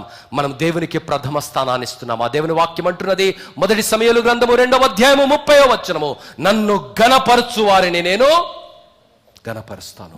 మాటలో గణపరచు, క్రియల్లో గణపరచు, ఆరాధనలో గణపరచు. దేవునికి ఇచ్చే సమయాన్ని దేవునికి నీ ఇవ్వటం నేర్చుకో. అది నేర్చుకోని రోజు, అది అలవడని రోజు, నిండు మనసుతో ఆయనను ఆరాధించని రోజు, మన జీవితాలలో ఎన్ని చేసినా ఆశీర్వాదం రాదు. ఆ ఆశీర్వాదం రావాలి అంటే నిండు మనసుతో ఆయనను ఆరాధించాలి. ఆ కృప దేవుడి దయచేయును గాక. తల్లు వంచినట్లయితే ప్రార్థన చేసుకుందాం. దేవుని బిడ్డ, ఈరోజు నిండు మనస్సుతో దేవుణ్ణి నీవు ఆరాధిస్తున్నావా? పూర్ణ హృదయముతో దేవుణ్ణి ఆరాధిస్తున్నావా? పూర్ణ ఆత్మతో దేవుణ్ణి ఆరాధిస్తున్నావా? ఏమేమో చేస్తున్నానండి. పేతురు కూడా చేశాడు ప్రార్థన తప్ప. కత్తి తీశాడు, చెవుల్లో నరికాడు. మార్త కూడా చేసింది, దేవుని మాటలు వినడం తప్ప చెత్త పనులన్నీ ఆమె చేసుకుంటూ బిజీగా ఉండింది. దేవుడు అన్నాడు, అమ్మా అది కాదమ్మా, ఉత్తమమైనది ఏదంటే ఇది అని దేవుడు చూపించాడు. ధనవంతుడు కూడా చాలా చేశాడు, దేవుణ్ణి వెంబడించటం ఆయనకు చేత కాలేదు. ఈరోజు అందరికీ చేత కాదమ్మా, కొందరు మాత్రమే నిండు మనసుతో దేవుణ్ణి ఆరాధిస్తారు. కాలేబు అలా ఆరాధించాడు. నీవు ఆరాధించగలవా? ఆరాధిస్తే నిన్ను, నీ బిడ్డలను, నీ కుటుంబాన్ని దేవుడు ఆశీర్వదిస్తాడు. దేవుని ఆజ్ఞలకు విధేయత చూపిస్తే నీవు దీవించబడతావు. ఆ కృప దేవుడు దయచేయునుగాక. పరలోకమందున్న మా మంచి తండ్రి, నీకు వందనాలు స్తుతులు చెల్లిస్తున్నాం. ఈ మధ్యాహ్నపు వేళ మరొకసారి మా హృదయాలను ప్రభా నీ వాక్యము చేత నీవు సంధించినందుకు మీకు వందనాలు చెల్లిస్తున్నాను. నామకార్థ క్రైస్తవ జీవితంలో విసిగిపోలేక సాగుతూ ఉన్నాము, సంతోషంగా ఉన్నాము. మానవ కల్పితమైన పద్ధతులనే దైవోపదేశములని, అదే దైవ సేవ అన్నటువంటి భ్రమలో మేము బ్రతుకుతున్నాము. స్వామి క్షమించండి. ఏది ఉత్తమమైందో, ఏది న్యాయమైనదో, ఏది యథార్థమైనదో, ఏది మాన్యమైనదో గుర్తించగలిగిన ఆత్మనేత్రాలను మీరు మాకు దయచేయండి. ఈరోజు అనేకమైన పనులను బట్టి, విస్తారమైన పనులను బట్టి మేము తొందరపడిపోతున్నాం. కానీ అవసరమైనది ఒక్కటే అన్నది నీవు మాకు జ్ఞాపకం చేస్తున్నాము. అది నీకు ప్రథమ స్థానాన్ని ఇవ్వటము, నిండు మనసుతో నిన్ను ఆరాధించటం. స్వామి, అది మాకు నేర్పించండి. ఎప్పుడైతే నీకు ప్రథమ స్థానాన్ని ఇస్తామో, నీ సన్నిధిలో నీ మాటలు విని విధేయతతో బ్రతుకుతామో, నిన్ను ప్రేమించి పూర్ణ మనసుతో, పూర్ణ ఆత్మతో, పూర్ణ బలముతో నిన్ను ఆరాధిస్తామో, మా జీవితాలను అప్పుడు నీవు ఆశీర్వదిస్తావు, దీవెనకరంగా మారుస్తావు. మేము చేయు ప్రయత్నములన్నిటిలో కూడా నీ హస్తాన్ని మేము చూస్తాము. అతడు చేయనదంతయు కూడా సఫలమవునని నీ వాక్యము సెలవిస్తున్నది. ఈరోజు మా జీవితాలలో సఫలత లేదు, ఫలము లేదు, ఆశీర్వాదము లేదు. కారణం ఏమిటంటే మా జీవితాలలో నీ ఆజ్ఞలకు సంపూర్ణమైనటువంటి విధేయతను మేము చూపించలేకపోతున్నాము. చాలా సందర్భాలలో ప్రభా ఇవన్నీ సహజమే, దేవుడు అర్థం చేసుకుంటాడని వ్యర్థమైనగా నిన్ను ఆరాధిస్తున్నటువంటి సందర్భాలు కోకొల్లలుగా మా జీవితాలలో ఉన్న వేళ ఈ హృదయ పరిశీలన చేసుకుని 2024వ సంవత్సరంలో నీ చేత ఆశీర్వదించబడడానికి మాలో లోపభూయిష్టంగా ఉన్నవి సరి చేసుకొని పూర్ణ బలముతో, పూర్ణ ఆత్మతో, పూర్ణ వివేకంతో నిన్ను ఆరాధించడానికి, నిండు మనసుతో గుండె నిండా నిన్ను నింపుకొని నిన్ను ఆరాధించడానికి నీ కృపను, నీ సహాయాన్ని, నడిపింపును దయచేయమని నీకే మహిమ, ఘనత, ప్రభావాలు చెల్లిస్తూ యేసు నామములో అడిగి వేడుకుంటున్నాము తండ్రి. ఆమేన్.